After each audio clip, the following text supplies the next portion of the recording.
அனைவருக்கும் மாலை வணக்கம். இன்றைய மைண்ட் யுவர் மைண்ட் நிகழ்ச்சிக்கு உங்களை வரவேற்பதில் மகிழ்ச்சி கொள்கிறேன்.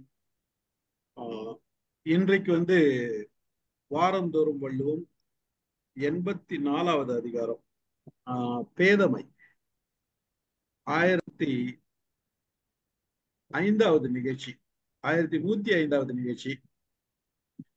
ரொம்ப மகிழ்ச்சியா இருக்கு.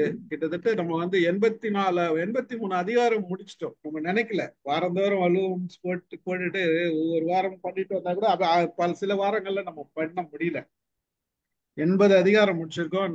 நட்பு வரிசையா ஒரு 5 அதிகாரம் நட்பு வந்துச்சு. நட்பை பத்தியே நிறைய பேசி பேசி ஒரு உரைச்சுது. இந்த மாதிரி பேதமை அப்படின்றது சொல்றாரு. பேதமை அப்படின்னாவே நம்ம இவன் பேதையா இருக்கிறான் அப்படின்னு சொல்லுவோம். அப்புறம் லேடிஸ பேதை அப்படின்னு சொல்லுவாங்க. ஆனா அந்த அர்த்தத்தை தான் சொல்லியிருக்காரான்னு பார்த்தா இல்லை. ஒரு உதாரணத்துக்கு சொல்றோம் அப்படின்னா, இப்ப மைண்ட் யுவர் மைண்ட்ல ஒவ்வொரு நாளும் நம்ம பயனுள்ள தகவல்களா பேசுறோம். இதுல நல்லா ஒருத்தர் இதை விட்டுட்டு போய் தண்ணி அடிச்சுட்டு இருக்காருன்னு வச்சுங்களேன், அவரை தான் சொல்றாரு பேதமை. அவங்க அந்த மாதிரி ஒரு நல்ல அறிவுள்ள இடத்துல கத்துக்கிறத விட்டுட்டு, ஒரு சம்பாதிக்கிறத விட்டுட்டு, ஊதியம் கிடைக்கிறத விட்டுட்டு, அவங்க பாட்டு வேற ஒரு விஷயத்த, அதாவது அவங்களுக்கு தேவையே இல்லாத, வாழ்க்கைக்கு தேவையே இல்லாத கெடுதலான விஷயங்களை நோக்கி போறவங்க தான் பேதை அப்படின்ற இது சொல்றாரு. பொதுவான நமக்கு தெரிந்த பேதை இல்லை. இந்த பேதமை வள்ளுவர் சொல்றது இந்த மாதிரி அறிவாளியா இருக்கலாம், சில நேரத்துல படிச்சும் இருக்கலாம். படிச்சு இருந்தாலும் பல முட்டாள்தனமான காரியங்கள்லாம் பண்றான்ல, அவங்களையும் சேர்த்தான் சொல்றாருங்க. ஒரு நல்ல அதிகாரம் தெரிந்து கொள்ள வேண்டிய விஷயம். நம்ம நடுவில் நமக்கிடையே நம்ம கூட இருக்கவங்களோ, நம்ம பக்கத்துல இருக்கவங்களோ, நம்மளை சுற்றி இருக்கவங்க எவ்வளவு பேர் இந்த மாதிரி எல்லாம் இருக்கிறாங்கன்றதையும் நம்ம கவனிக்க போனோம்.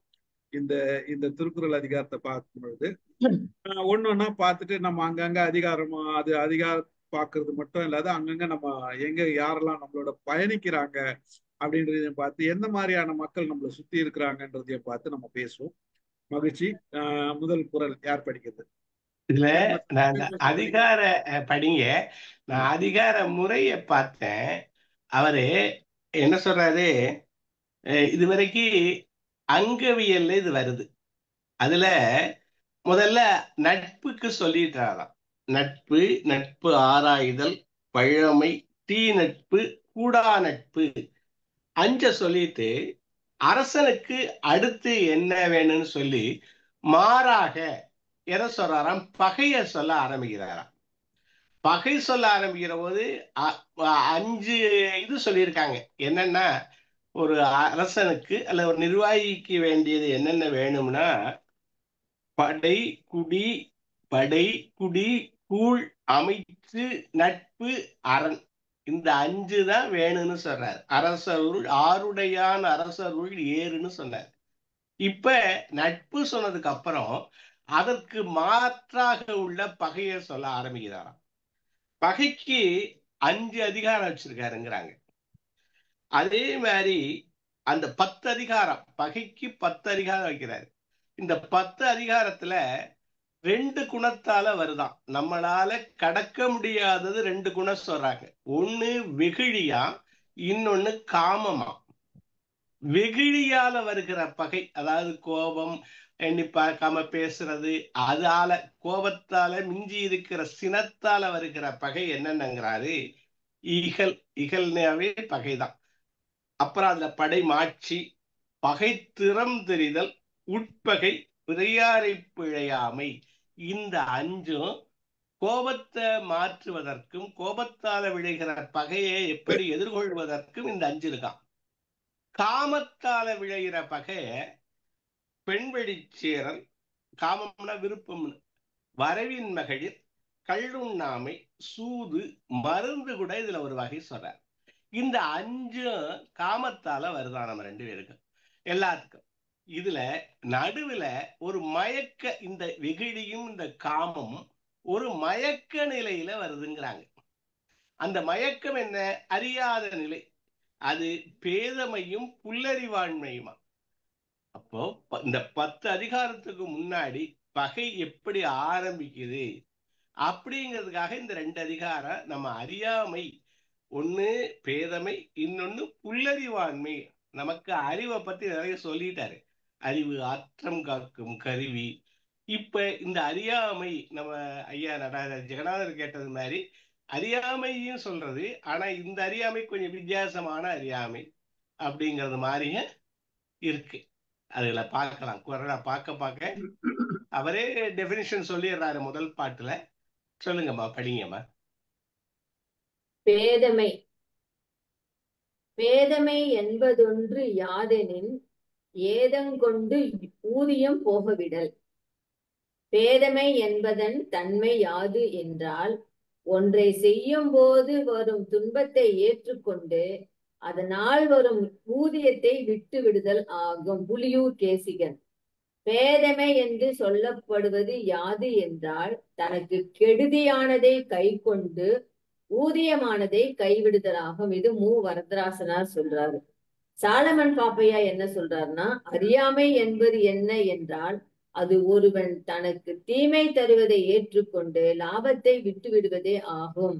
சாலமன் பாப்பையா. கருணாநிதி என்ன சொல்றாருன்னா, கேடு விளைவிப்பது எது, நன்மை தருவது எது என்று தெளிவடையாமல் நன்மையை விடுத்து தீமையை நாடுவதே பேதமை என்பது அப்படின்னு கருணாநிதி சொல்றார்.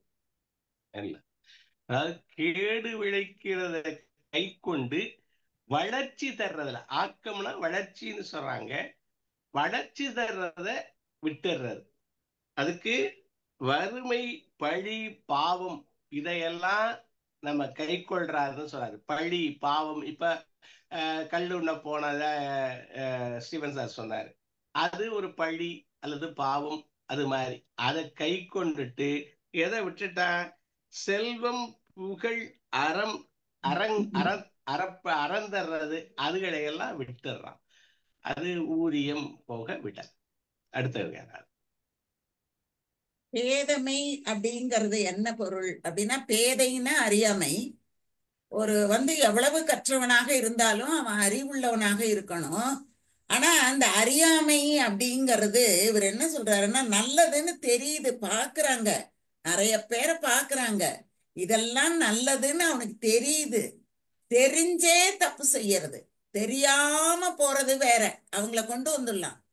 தெரிஞ்சே செய்யறவங்கள என்ன பண்ண முடியும்? அதை விட பேதை வேற என்ன இருக்கும்? அதை விட பேதமை என்ன இருக்கும்? இதனால கேடு நிகழ போகிறதுன்னு தெரியுது, நிகழ்கிறதுன்னு தெரியுது, தனக்கு நிறைய நட்டங்கள் வருகின்றது அப்படின்னு தெரியுது.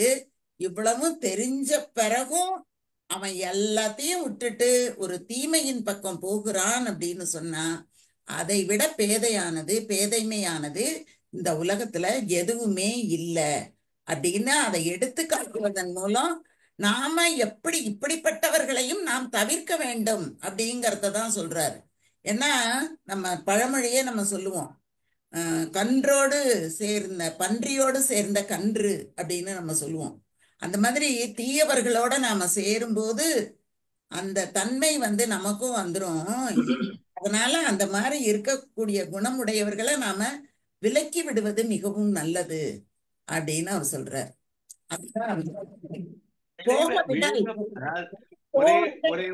சேராத, போய் விட்டுரு, அப்படி விலக்கி விட்டுரு அப்படின்னு சொல்றதுதான்.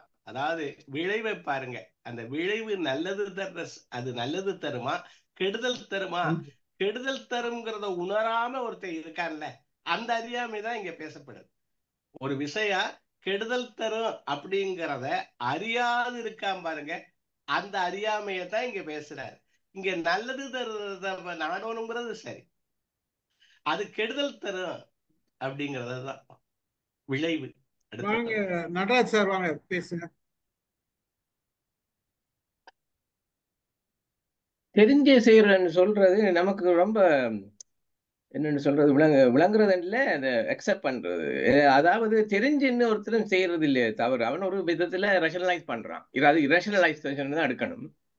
மற்றது இந்த பேதமை என்றது பேதம் அபிப்பிராய பேதம் என்ற மாதிரி வழக்கத்துக்கு மாறா இந்த ஆங்கிலத்துல காமன் லான் இருக்கு. காமன் லான்றது ஒரு புத்தகத்துல இல்லாத சட்டம். அதாவது ஒரு விஷயத்துல 10 பேரை சேர்ந்தா இத்தனை பேர் அதுல சரி இந்த விதத்துல எடுப்பாங்கன்றதுதான் காமன் லா. அந்த விதத்துல அதுக்கு மாறா பேதமை என்றது வேறுபட்டு போறது தான் அறியாமை என்றது. நீங்க சொன்ன மாதிரி அதுக்கு வேற அர்த்தங்கள் இருக்குது. இது என்னன்னு சொன்னா, படிச்ச முட்டாளன்னு சொல்லுவாங்க இல்லையா, ஸோ அதே அது they are intelligent but for some reason they are rationalizing in the wrong way. அதேதான் இழக்கப்படுகிறது. மற்றவரோட அதாவது கருத்தை கேட்போம். நீங்க சொன்னது ஒரே ஒரு வார்த்தையில எல்லாம் முடிஞ்சு போச்சு. பச்சைமிட்டால் இருந்து. ஆனா இது என்ன பிரச்சனைன்னா பல நேரங்கள்ல நாமளும் பச்சைமிட்டாலா இருக்கிறோம். ஆமா ஆமா இருக்கோங்கிறத உணராம இருக்கோம். அதுதான் ஒரு சில நேரங்கள்ல இது நமக்கும் பல நேரங்கள்ல ஒத்து போகுது. அதுதான் அது இருக்காதீங்க அப்படின்றதுதான் இங்க இது. பேதமை யாருக்கு அதிகமா இருக்கு சார்? பெண்களுக்கு அதிகமா இருக்கா ஆண்களுக்கு? பேதமைனாலே பெண் பேதை மனம் தான். அதுதான் முன்னாடி விளக்கம் சொல்லிட்டேன் நான். பெண்களை பத்தி பேசுறது இல்ல அப்படின்றது இதுல வந்துச்சு. பொதுவா இது வந்து யாருக்கு அதிகமா இருக்கு? யாருக்கு அதிகமா இருக்கு? சிவகுமார் சார் பெண்களின் பருவநிலைகளை சொல்லும் போது பேதை பெதும்பை மடந்தை அது சொல்லுவாங்க. அதுல பேதை அப்படிங்கறது வந்து அறியாத வயசு. அது வந்து விளையாட்டுத்தனமா இருக்கிற ஒரு வயசு இருக்குல்ல, அதுதான் வந்து பேதை அப்படின்னு சொல்லுவாங்க. அதுக்கப்புறம் பெதும்பை மங்கை மடந்தை அந்த மாதிரி அந்த பருவங்களை குறிப்பிடும் போது குறிப்பிடுவாங்க. ஆனா அந்த பெண்களுக்கான குணங்கள்னு குறிக்கும் போது பேதமை சொல்ல மாட்டாங்க, மடன் அப்படிங்கிற ஒரு சொல்ல பயன்படுத்துவாங்க. அச்சம், மடம், நாணம், பயிர்ப்பு. அதுல மடம் அப்படின்னா எல்லாம் உங்களுக்கு தெரியும். எனக்கு உதாரணத்துக்கு நடந்துக்குவாங்க, எல்லாமே தெரியும் அவங்களுக்கு. என்ன உதாரணத்துக்கு நாங்க இங்க பிலிம் இண்டஸ்ட்ரியில இருக்கிற பீப்புளை பாக்குறோம் சார். முட்டாள்தனமா 10 வருஷமா ஒரு அசிஸ்டன்ட் டைரக்டர் வந்துட்டு ஒரு படம் பண்ணுவேன்னு இருக்கிற படத்தெல்லாம் கொண்டு வந்து ஒண்ணு செலவு பண்ணிட்டு மறுபடியும் வருவான், வேற எங்கேயாச்சும் போவோம், வியாபாரம் செய்யடா, வேற எதனா பண்ணுடா அப்படின்னா இதுல இல்ல சார். ஒரு நாள் கிளிக் ஆகும் சார், ஒரு படம் பண்ணா போதும் சார் அப்படின்னு சொல்ற முட்டாள்கள் நிறைய நாங்க பாக்குறோம்.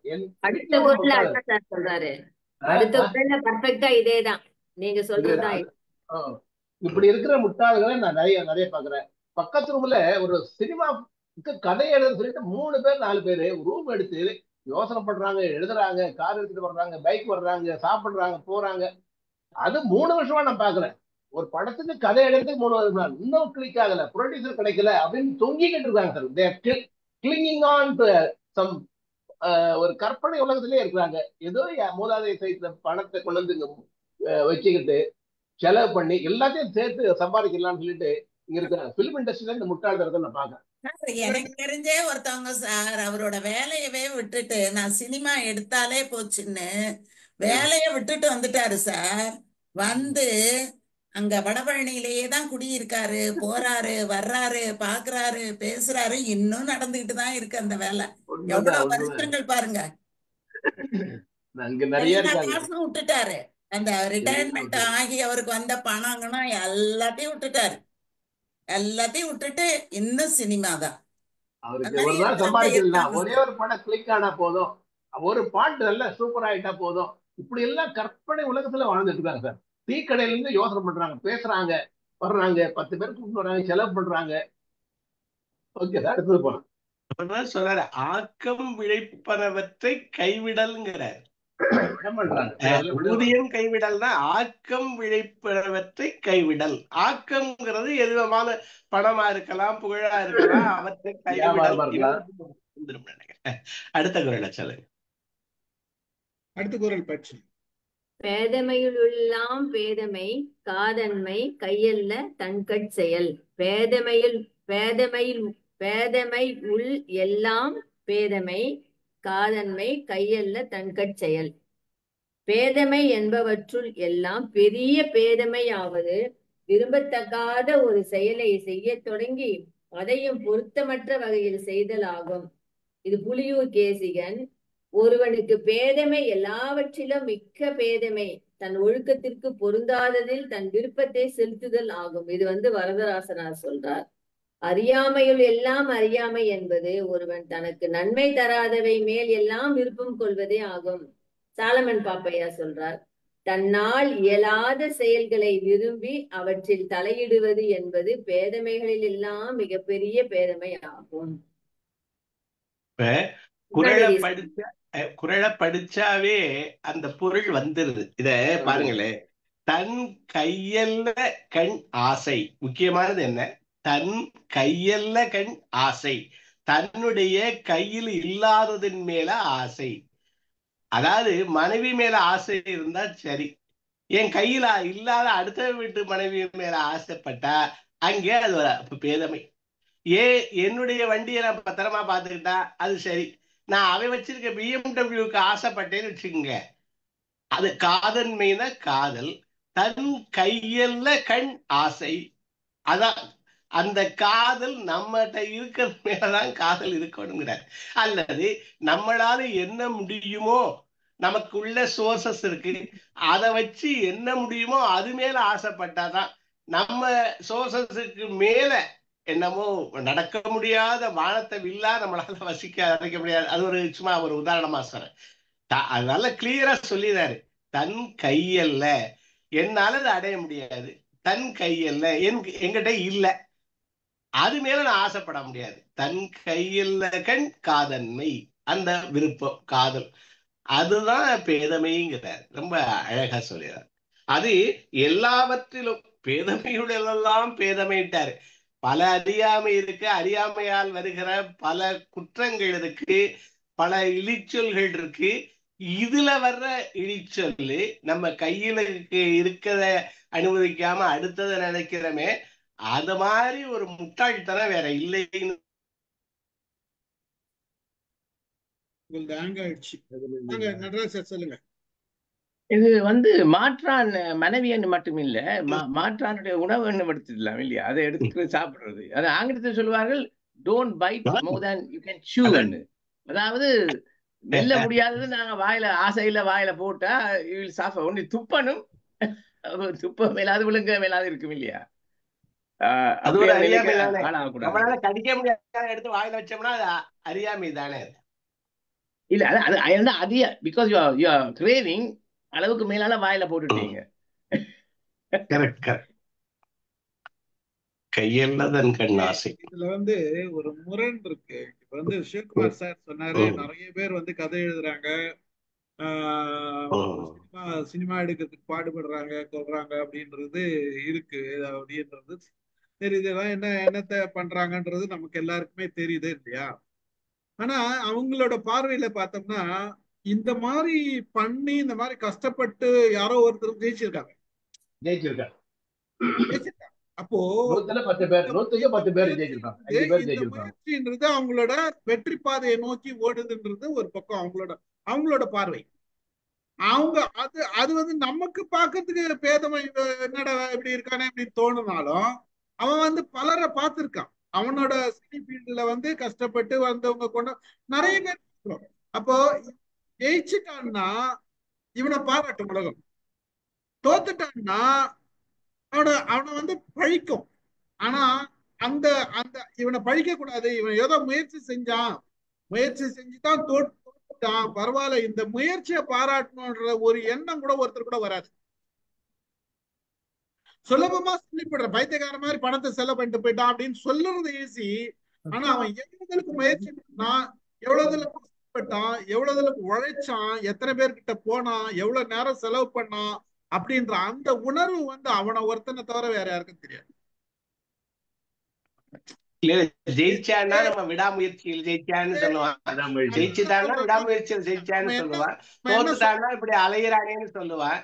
ஆனாலும் அவன் முயற்சியை ஊக்குவிக்கிறவங்களும் இருக்காங்க. இப்ப சிவகுமார் சார் என்ன சொன்னாரு, அவன் பணத்தை கொண்டாந்து போடுறான்ல, அப்ப எவனோ ஒருத்தர் இவன் மேல நம்பிக்கையை வச்சு கொடுத்துக்கிட்டு இருக்கான் அப்படிங்கிறத அதுல உண்மைதானே. இவனுக்கு பணம் அப்புறம் எப்படி வருது, அவனா அது சூதாட்டம் போலங்கிறத உணரணும். சூதாட்டம் போல இல்ல சார், எந்த விஷயமும் அந்த சூதாட்டம்ன்றது சுலபமா சொல்லிடலாம் சார். சூதாட்டம் கிடையாது. நல்லா யோசிங்க. அதை விட்டுட்டு வந்துட்டான்னா பாதி பேர் என்ன சொல்லுவான், ஏன்டா இவ்வளவு தூரம் பண்ணிட்டு விட்டுட்டு வந்துட்டான்னு பாதி பேர் சொல்லுவான். பாதி பேர் என்ன சொல்லுவாங்க, இவ்வளவு செலவு பண்ணது வேஸ்ட், நீ முன்னாடியே வந்திருக்கலான்னு. முன்னாடியே இவ்வளவு செலவு பண்ணது வேஸ்ட், நீ முன்னாடியே வந்திருக்கலாம்னு சொல்லுவாங்க. ஆனா ஒரு சிலர் பாத்தீங்கன்னா விடாமுயற்சி விட எப்படின்னா காப்பாத்தோம் அப்படின்னு புக்குல எல்லாம் எழுதிட்டு நம்ம இஷ்டத்துக்கு எல்லாருமே எழுதுற புத்தகத்துல உன்னுடைய விடாமுயற்சி விடாது, உனக்கு லாபம் கொடுக்கும், உன்னை விடாமுயற்சி எப்பயுமே உன்னை ஊக்கி வைக்கும் அப்படின்னு பல பேர் எழுதிக்கிறோம். அப்ப அந்த விடாமுயற்சி தானே அவன் பண்றான்றத மட்டும் நம்ம சிந்திக்க மாட்டோம், போயிடுறோம். ஆனா ஒருத்தன் விடாமுயற்சியா பண்ணும் போது அவன் தோத்துனே வரான்ற போது நம்ம வாய் சும்மா இருக்க மாட்டேங்குது. அவன் ஒண்ணு நமக்கு இந்த நிலைமைக்கு மேல போறோம் அப்படின்னா இதுக்கு மேல போனோம்னா நம்ம ஓட்டாண்டி ஆயிடுவோம், அது வேண்டாம் அப்படின்னு அவனோட உணர்வும் அவனோட நிலைமையில இருக்கணும். அவனே ஒரு உந்துதல்ல போகும்போது நம்ம சொல்றதுன்றது சுலபமா இருக்குமே தவிர அவன் நிலையில இருந்து பார்க்கணுன்றதுதான் அது. இதெல்லாம் நம்ம பேதமையில சொல்ல முடியாதுன்றதுதான் என்னோட கருத்து. இல்ல அவையார் சொல்றாங்க தோற்பன தொடரேல் அப்படின்னு வருது. தோற்பன தொடரேல் அப்படின்னு சொல்றாங்க. ரெண்டு சொல்லல. அது தோத்துக்கிட்டே இருந்தா அதை தொடர்ந்தா அது பேதமையிலையும் சேர்த்து தானே. அதனால அப்படி இல்ல சார், தோற்பன தொடரேல் தான் நம்ம சொல்றோம். ஆனா எத்தனை முறை தோற்றாலும் நம்ம அப்புறம் எதுக்கு சொல்றோம் 30 முறை விழுந்தவன 29 முறை அவன் எதுக்கு சொல்றீங்க நீங்க? அது சும்மா சொல்றதுதான் சார், அது சொல்றதுதான். அதை சொல்லக்கூடாது, இப்படி திட்டுவாங்க, அதை சொல்லக்கூடாது சார். அந்த கஷ்ட நஷ்டங்கள் அந்த ஒத்த ஆளோட இருந்துட்டுதுன்னா ஒண்ணுமே பிரச்சனை இல்லை. ஆனா அதுக்காக போகும்போது அந்த வீட்டு மேடம், அதுதான் நான் சொல்ல வரேன். நீங்க சொல்றது நியாயம் மேடம். அது அவன் சம்பந்தப்பட்ட விஷயம், அவனோட குடும்பத்தார் சம்பந்தப்பட்ட விஷயம். ஆனா அதுல சம்பந்தமே இல்லாதவங்க பேசக்கூடாதுன்ற நான் சார் வாங்க இதுல என்னன்னா சார், சினிமா எடுக்கிறத பொறுத்தவரையில பெரும்பாலானுடைய கண்ணோட்டம் அதுல போனா நம்ம மீள முடியாது அப்படின்னு நம்ம ஒரு அபிப்பிராயம் வச்சிருக்கோம். ஆனா அந்த முயற்சி பண்றவன் என்ன பண்றான் இதுல நம்ம வெற்றி பெற்றோம் இருக்கான்.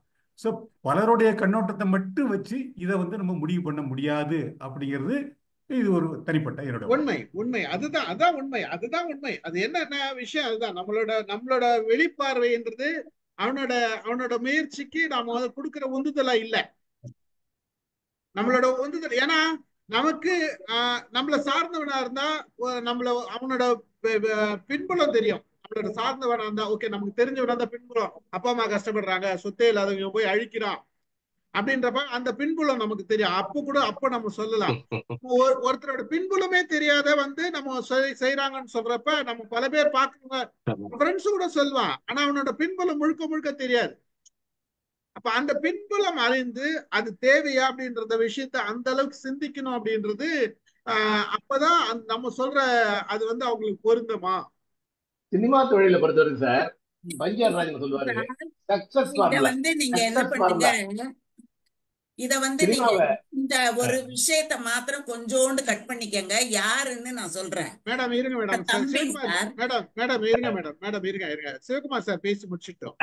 அதாவது சினிமா தொழிலை பொறுத்தல பஞ்சார் ராஜன் சொல்றாருங்க, ஃபாலோ த சக்சஸ் ஃபார்முலா. எங்கள் வீட்டு பிள்ளை டபுள் ஆக்ஷன் எம்ஜிஆர் அதையே டிங்கர் பண்ணுவார். வாணி ராணி பெண் கேரக்டர் கொண்டு வருவார். Successful Uttama Puthiran double role, Sivaji double role. இதுதான் பெண்ணம் போடுறது. நல்ல ஓடின படத்தையே டிங்கரிங் என்னவார், அந்த கதையை மாற்றி எழுதுவார், உள்டாவா எழுதி கொண்டு சக்சஸ் ஃபார்முலா சொல்லுவார். அவர் எழுதின கதைகள் எல்லாமே நான் டிங்கரிங் தான், ஒரிஜினல் இல்ல. எனக்கு ஏற்கனவே சக்சஸா ஓடின படத்தை மாத்தி உள்டாவா எழுதி எம்ஜிஆர் நடிச்சது சிவாஜி நடிச்சது மாதிரி, சிவாஜி நடிச்சது வாணி ராணி மாதிரியும் போட்டுதான் நான் சக்சஸ் ஃபார்முலா கொண்டு வந்தேன், இவ்வளவு தூரம் கொண்டு வந்திருக்கேன் அப்படின்னு அவரு ஒரு சொல்ல. இந்த சக்சஸ் ஃபார்முலா ஃபாலோ பண்ணுங்கன்னு நான் சொல்லுவேன். நீங்க கிராம கதை எழுதாதீங்க, பெரிய புக்கெல்லாம் படிக்குது, சக்சஸ் ஃபார்முலாக்கு போங்கன்னு சொல்லுவேன் எல்லா கீழே இருக்கிற பசங்களுக்கு. இல்ல சார், நீங்க சொல்றது வாஸ்தவம் சார், நிச்சயமா. இப்ப நான் சிவகுமார் சார் சொன்னதுக்கு இப்ப பஞ்சார் நாசல அந்த சக்சஸ் ஃபார்முலா சொன்னார் இல்லைங்களா, அது அவருக்கு சக்சஸ் ஃபார்முலா. அந்த ஃபார்முலாவை வேற ஒருத்தர் ஃபாலோ பண்ணாருன்னா அது சக்சஸ் ஆகுமானா ஆகாது. அது புதுசா படம் எடுக்கிறவங்களுக்கு அந்த சக்சஸ் ஃபார்முலா போனாங்கன்னா 0 தான் வருவாங்க. ஏன்னா பஞ்சாருணாச்சலம் எடுக்கிறதுனால மக்களுக்கு பஞ்சாருணாச்சலத்தை தெரியும், அவர் எது எடுத்தாலும் நல்லா இருக்குன்ற ஒரு உணர்வு இருக்கு. அப்ப அவருக்கு அது சக்சஸ் ஆயிடுது. ஒண்ணுமே தெரியாதவங்க பஞ்சாருணாச்சலம் ஃபார்முலா போனாங்கன்னா இவரு பெரிய பஞ்சாருணாச்சலம் வந்துட்டாரு அப்படின்வாங்க. பஞ்சாருணாச்சலம் குட்வில் ஏர்ன் பண்ணிட்டாரு. இப்போ அந்த வெற்றி பெறுவதற்கும் வெற்றியில தோல்வி அடைஞ்சவர்களுக்கும் ஒரு உதாரணமா என்ன சொல்றாருன்னா, கலைஞர் கருணாநிதி ஒரு ஹாக்கி போட்டிக்கு போயிருக்காரு ஃபைனல். அந்த ஹாக்கி போட்டியில போகும்போது டிராவ் ஆயிடுச்சு, 2 பேருமே சரியான இதாயிட்டாங்க. அப்ப என்ன வெற்றி தோல்வி எப்படி முடிவு பண்ணுதோ டாஸ் போடணும். நாணயம் போட்டு டாஸ் பண்றாங்க. டாஸ் பண்ணி பூவா தலையை கேட்டோம், பூ விழுந்தவனுக்கு பரிசு கிடைச்சிருது. அப்ப கலைஞர் தான் பரிசு கொடுக்கணும். அந்தந்த சமூகத்தை பத்தி கலைஞரை தவிர வேற யாருக்கும் இருக்க முடியாதுங்கிறத அங்க உணர்த்துறாரு. எப்படி சொல்றாருன்னா, இதுதான் நாணய வெற்றி, நாணயமான வெற்றி சொல்றாரு. பூவை கேட்டவர்கள் வெற்றி பெற்று விட்டார்கள், தலையை கேட்பது வண்ணம் தானே. எப்படி பாருங்க, தலையை கேட்பது வண்ணம் தானேன்னு கருணாநிதி சொல்றாரு. அதுலயே நீங்க அடுத்தாப்புல போட்டி போடுறது கூட தலையை கேட்காதீங்க, பூவை கேளுங்க. எப்படி சொல்றாரு பாருங்க. அப்ப வெற்றிக்கு முனைந்தவர்களையும் வெற்றிக்கு தோல்விக்கு முனைந்தவர்களையும் அவர் பாராட்டுறாரு. சிவகுமார் சார் சொல்றது ஓகே, எல்லாருக்கும் அந்த மாதிரி ஏற்படாது. எல்லா ஃபீல்டுலயும் தோல்வி விட்டவங்க இருக்கிறாங்க, ஜெயிச்சவங்களும் இருக்கிறாங்க. அதே பேதமையா தெரியும், அவங்க கிரேட்டா இருப்பாங்க. இதுதான் என்னுடைய கருத்து. மகிழ்ச்சி சார், நல்ல நல்ல உதாரணங்கள் நீங்க கொடுத்தீங்க. அதை வச்சுதாங்க நம்ம பேச முடியுது. மகிழ்ச்சி மகிழ்ச்சி. அடுத்த குரல் போயிடலாம். அம்மா இது பொழிப்போம்மா. ரெண்டாவது என்னதுமா? என்னதுமா? பொழிப்பு. ஆமா, ஓகேம்மா, போதும், அதோட நிறுத்திக்கலாம். அடுத்தது ஐயோ, இது என்ன புது இது பாக்களுடைய இதா பொழிப்பு? அம்மா வளருங்க வளருங்க. ஆமா ஆமா ஆமா, ஆர்வத்தை வச்சுக்கிறேன், மாலதியோட ஆர்வம். ஓகேம்மா, நன்றிம்மா. சார் படிங்க சார். நான் படிக்கவா? சார் படிங்க. படிக்கிறேன். ஆன்ல இருக்கா? நாணாமை நாடாமை நாரின்மை யாதொன்றும் பேணாமை பேதை தொழில். நாணாமை நாடாமை நாரின்மை யாதொன்றும் பேணாமை பேதை தொழில். தகாதவற்றிற்கு நாடாமல் இருத்தல், தக்கவற்றை நாடாமல் இருத்தல், அன்பு இல்லாமை, நன்மை ஒன்றையும் விரும்பாண்மை ஆகியவை ஒரு பேதையின் தொழில்களாகும். இது டாக்டர் மூவா. மற்றவருடைய விளக்க சொல்லுங்க. இது ஒண்ணுதான் எங்கிட்ட இருக்கு. அதெல்லாம் அந்த குரலுடைய வார்த்தைக்கு அருமையான இருக்கு. படிக்கிறதுக்கே சுகமா இருக்கு. பேதாமை நாடாமை நான் யாதொன்றும் பேணாமை பேதை தொழில். அருமையா இருக்கு. படிக்க தோணுது. நாணாமை வெட்கப்படாமை அப்படின்றது. நாடாமை நாடி அறிந்திருத்தல், அதாவது நாடிய அறியாதிருத்தல், நாடி அறியாதிருத்தல், கேட்டு தெரிஞ்சுக்காது இருக்கிறது. அதுதான் ரெண்டுத்துக்கும் பொருள் சொல்றாரு. நாரின்மை அன்பு இல்லாமையா. நாரின்மை யாதொன்றும் ஒன்றும் தெரியாது, சிறிதாயினும். பேடாமை விரும்பிக் கொள்ளாமை. பேதை தொழில், தொழில் செய்யாது செயல். சொல்லுங்க, இதுக்கு என்ன விளக்கம்? தகாதவற்றை நாணாமல் இருத்தல். புரியல எனக்கு. யாரா சொல்லுங்க. அமுதா அம்மா சொல்லுங்க. தகாதவற்றை நாணாமல் இருத்தல், தக்கவற்றை நாடாமல் இருத்தல், அன்பு இல்லாமை, நன்மை ஒன்றையும் விரும்பாமை ஆகியவை எல்லாம் பேதையின் தொழில்கள். தகாதவற்றுக்கு நாணாமல் இருத்தல் உதாரணம் எனக்கு தெரியல.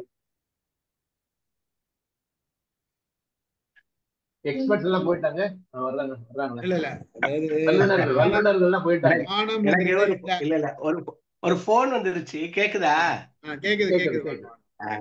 நான் இந்த குரலை பள்ளிகள்ல ரொம்ப பயன்படுத்துறேன். இந்த நாளையும் ஒரு குழுவாக்கி ஒரு 8 பிள்ளைகளுக்கு ஒரு தலைப்பை கொடுக்குறேன். இதுல என்ன சொல்றாரு? ஒண்ணு, நாணாமை. எதுக்கு ஒரு குழுவுக்கு எதுக்கெல்லாம் நாணணும்? பழிபாவத்துக்கு நாணணும், ஒரு தீமையை செய்யறதுக்கு நாணணும், அதாவது அஞ்சோணம். எதுக்கு கூசுதல். இது கூசுதுன்னு சொல்றோம்ல, அந்த கூசோட ஒருத்தருக்கு கூசாம ஒண்ணு செஞ்சான்னு வச்சுங்க அவட அப்படி. இந்த நாணாமையை டிஸ்கஸ் பண்ண சொல்றது நான் சொல்லிட்டு, இதுக்கெல்லாம் நல்ல பலன் இருக்கு எனக்கு. நான் அதனால அதை சொல்றேன், உங்களோட ஒரு நிமிஷம் பகிர்ந்துக்கிறேன். இந்த நாணாமை எதுக்கெல்லாம் நாணணும்? ஓரளவு மார்க்கு குறைச்சல் ஆயிடுச்சுன்னா கொஞ்சம் அதுக்காக படிக்கணும். அது மாதிரி அந்த நாணாமையை பிள்ளைகளையே சொல்றது. ரெண்டாவது, நாடாமை. அதுக்கு ஆராய்தல்னு ஒண்ணு சொல்றாங்க. இன்னொன்னு, நல்ல விஷயங்களை நாடி நாடி படிக்கணுங்கிறோம். இப்ப தேடினால் தேடாததுன்னு கிடைக்கும்லாம் சொல்றோம்ல. அப்ப இந்த நாடாமை எதுக்கெல்லாம் நாடணும், எதுக்கு நாடுறது அந்த பிள்ளையில ஒரு குரூப் லைப்ரரிக்கு போறத நாடணும், ஆசிரியர்களை கேட்கறத நாடணும், பெரியவர்களை நாடணும், அப்படிலாம் முதல்ல சொல்லி அவங்கள சொல்றது. மூணாவது நாரின்மை. நார்னா அதுக்கு நிறைய, நான் இப்ப கூட காலையில கூட பார்த்தேன், நாரின்மைனா அன்பின்மைன்னு சொல்றாரு. அது எப்படி வருதுங்கிறாங்க. நார் இருக்குல்ல, நாறு கட்டுறதுக்கு பயன்படுதான், ஒட்டுறதுக்கு பயன்படுதான். ஒட்டுதல் இன்மை அப்படிங்கிறாங்க. நாரின்மைனா ஒன்றின் மேல அன்பின்மை. யார் மேல எல்லாம் அன்பு வைக்கணும்னு கேட்கறது பிள்ளைகளை. அதாவது ரத்தத்தை பாலாக்கி கொடுத்த அம்மா, மார்பிலையும் தோளிலையும் சுமந்த அப்பா, அப்புறம் யார் யார் மேல எல்லாம் அன்பு, இன்னொரு தாய், ஒரு சகோதரி இருந்தா இன்னொரு தாய் இருக்கிறது மாதிரி, இன்னொரு சகோதரன் இருந்தா ஒரு அரண் இருக்கிறது மாதிரி, அவங்க மேல எல்லாம் அன்பு யாரு மேல, கடைசியில நாடு வரைக்கும் ஒரு நாய்க்குட்டி இருந்தா அது மேல கூட அன்பு. இந்த மாதிரி எல்லாம் பிள்ளைகளை மறுபடியும் சொல்றது நாரின்மை. அப்ப நாரின்மைனா அன்பின்மைங்கிறார். அதாவது நாருன்னா கட்டுறது, ஒட்டுறது, அதாவது உன்னோடு கட்டுதல், ஒட்டுதல் இல்லைன்னு நிறைய பேர் எழுதுறாங்க. அப்புறம் வாசுபா உறுதியின்மைன்னு எழுதுறாரு. உறுதியாக இப்ப கட்டுறோம்ல, அதனால அந்த நாரின்மை நிறைய எழுதுறாங்க. கடைசி இதுதான் யாதொன்றும் பேணாமை, எதையெல்லாம் பேணி வச்சுக்கணும் அப்படின்னு பிள்ளைகளை கேட்கிறது. புத்தகத்துல இருந்து, உடையில இருந்து, அகிர்ணை பொருள்ல இருந்து. அகிர்ணை பொருள்ல ஒருத்தன் பேணாம வச்சிருந்தான்னா அவனுடைய உள்ளம் தெரியுதான், அதுல ஒழுங்கின்மை தெரியுதான். எதையெல்லாம் பேணணும்னு பிள்ளைகளை கேட்கிறது. அவங்க ரொம்ப நல்லா ஒரு ஸ்கூல்ல சொன்னிச்சுங்க, சுற்றுச்சூழலை பேணணும், இந்த நெகிழி எல்லாம் விடணும். பிள்ளைகள் நிறைய படிக்கிறாங்க, நம்மளை விடவும் அதுகளுக்கு தெரிஞ்சிருக்கு. தனியா ஒரு 10 பேரை டிஸ்கஸ் பண்ண சொல்லி நம்ம சொல்லிட்டு சொல்ற போது அப்புறம் அந்த சார்ட் பேப்பர்ல எழுத சொன்னேன். இந்த குறளை நான் அதை பயன்படுத்த. இதெல்லாம் பேதை தொழிலுங்கிறார். அதாவது அறிவு இல்லாதவன் மட்டும் தொழிலுங்கிறார். கடைசியா இவன் ஒருத்தர் இதை செய்யறேன்னு வச்சுங்க, நம்மகிட்ட இருக்க ஒரு பொருள் இருக்கு, அதை பேணி வச்சுக்கல அப்படின்னா நீ அறிவு இல்லாதவங்கிறார். அப்ப நல்லதை கைவிட்டு அவரு இந்த பேதமைக்கு சொல்லுகிற ஒரே இது, அவர் அது இதெல்லாம் சொல்லல. அதான் அவருக்கு உள்ள பெரிய பெருமை.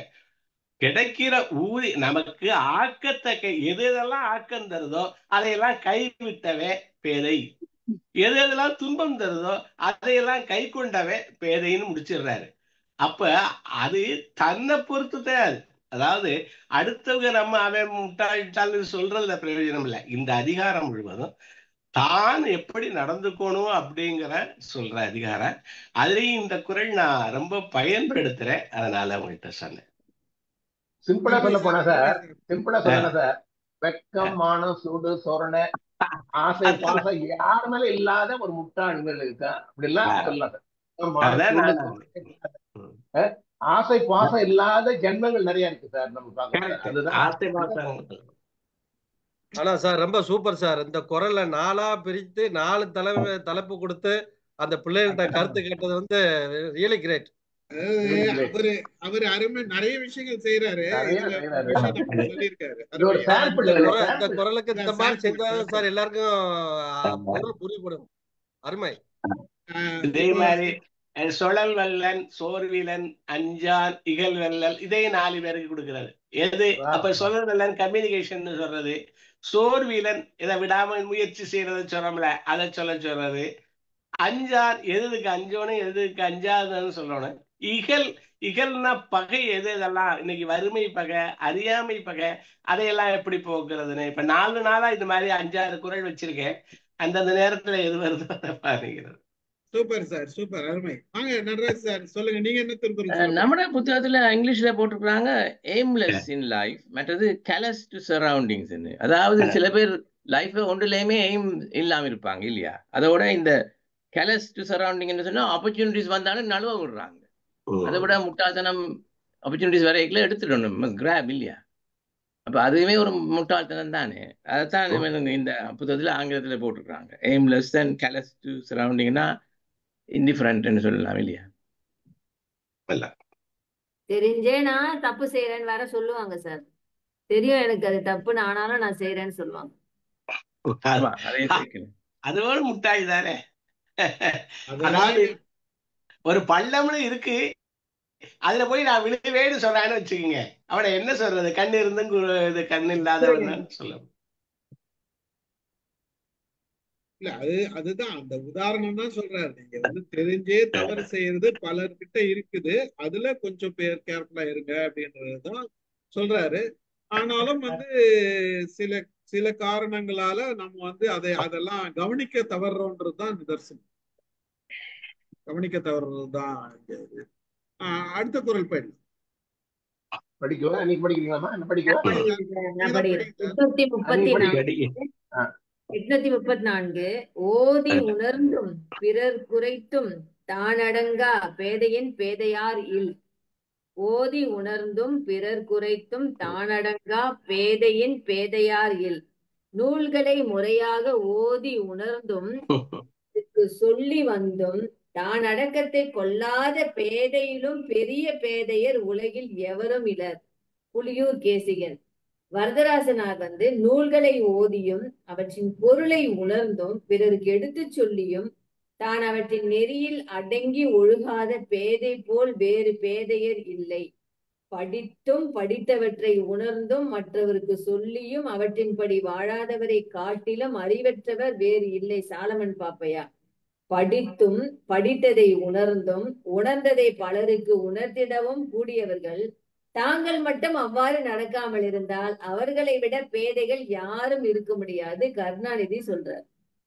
இதுதான் நம்ம நடராஜ் சார் ஸ்டார்டிங்லயே சொல்லிட்டாரு, படிச்ச முட்டாளன். இன்னொன்னு சொல்லுவாங்க இல்லையா, படிக்கிறது தேவாரம், அடிக்கிறது சிவன் கோவில். அதே மாதிரிதான் ஊருக்கு தான் உபதேசங்கிற மாதிரி. அது எதிரா நடக்கிறது, இது இது அதுபடி நடக்கிறது. அதாவது ஓதுனா என்ன வரணுங்கிறாரு, அடக்க வரணுங்கிறாரு. முக்கியமா அடக்கம்ங்கிறத அதுபடி நடந்து செல்கிற தன்மைங்கிறாங்க. இந்த அடக்கமுடைமை அப்படின்னா அந்த கருத்து அடங்குறான், அடங்கல அடங்காப்பிடாரு. அப்ப படிச்ச ரெண்டு மூணு சொல்லிட்டாரு. ஒண்ணு அவன் படிச்சான், அப்புறம் உணர்ந்தேன், இவ்வளவும் செஞ்சுட்டு அடுத்தவங்களுக்கு சொன்னேன், அது மூணு செஞ்சுட்டான். அதுக்கு அப்புறமும் அதுபடியே நடக்கலையே, ஊருக்கு உபதேசமானு கேக்குறாங்க. நமக்கு உனக்கு இல்லை, இது ஊருக்கு அப்படின்னு சொல்லுங்க. அமுதா மேடம், நீங்க என்ன சொல்றீங்க சொல்லுங்க. அது சரிதான் சார்.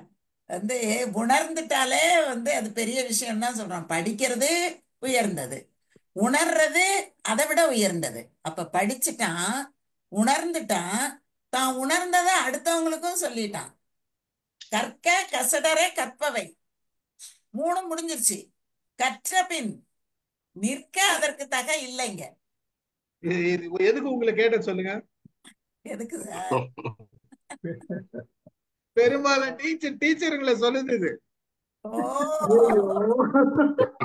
எனக்கு அது கூட புரியல பாருங்க சார்.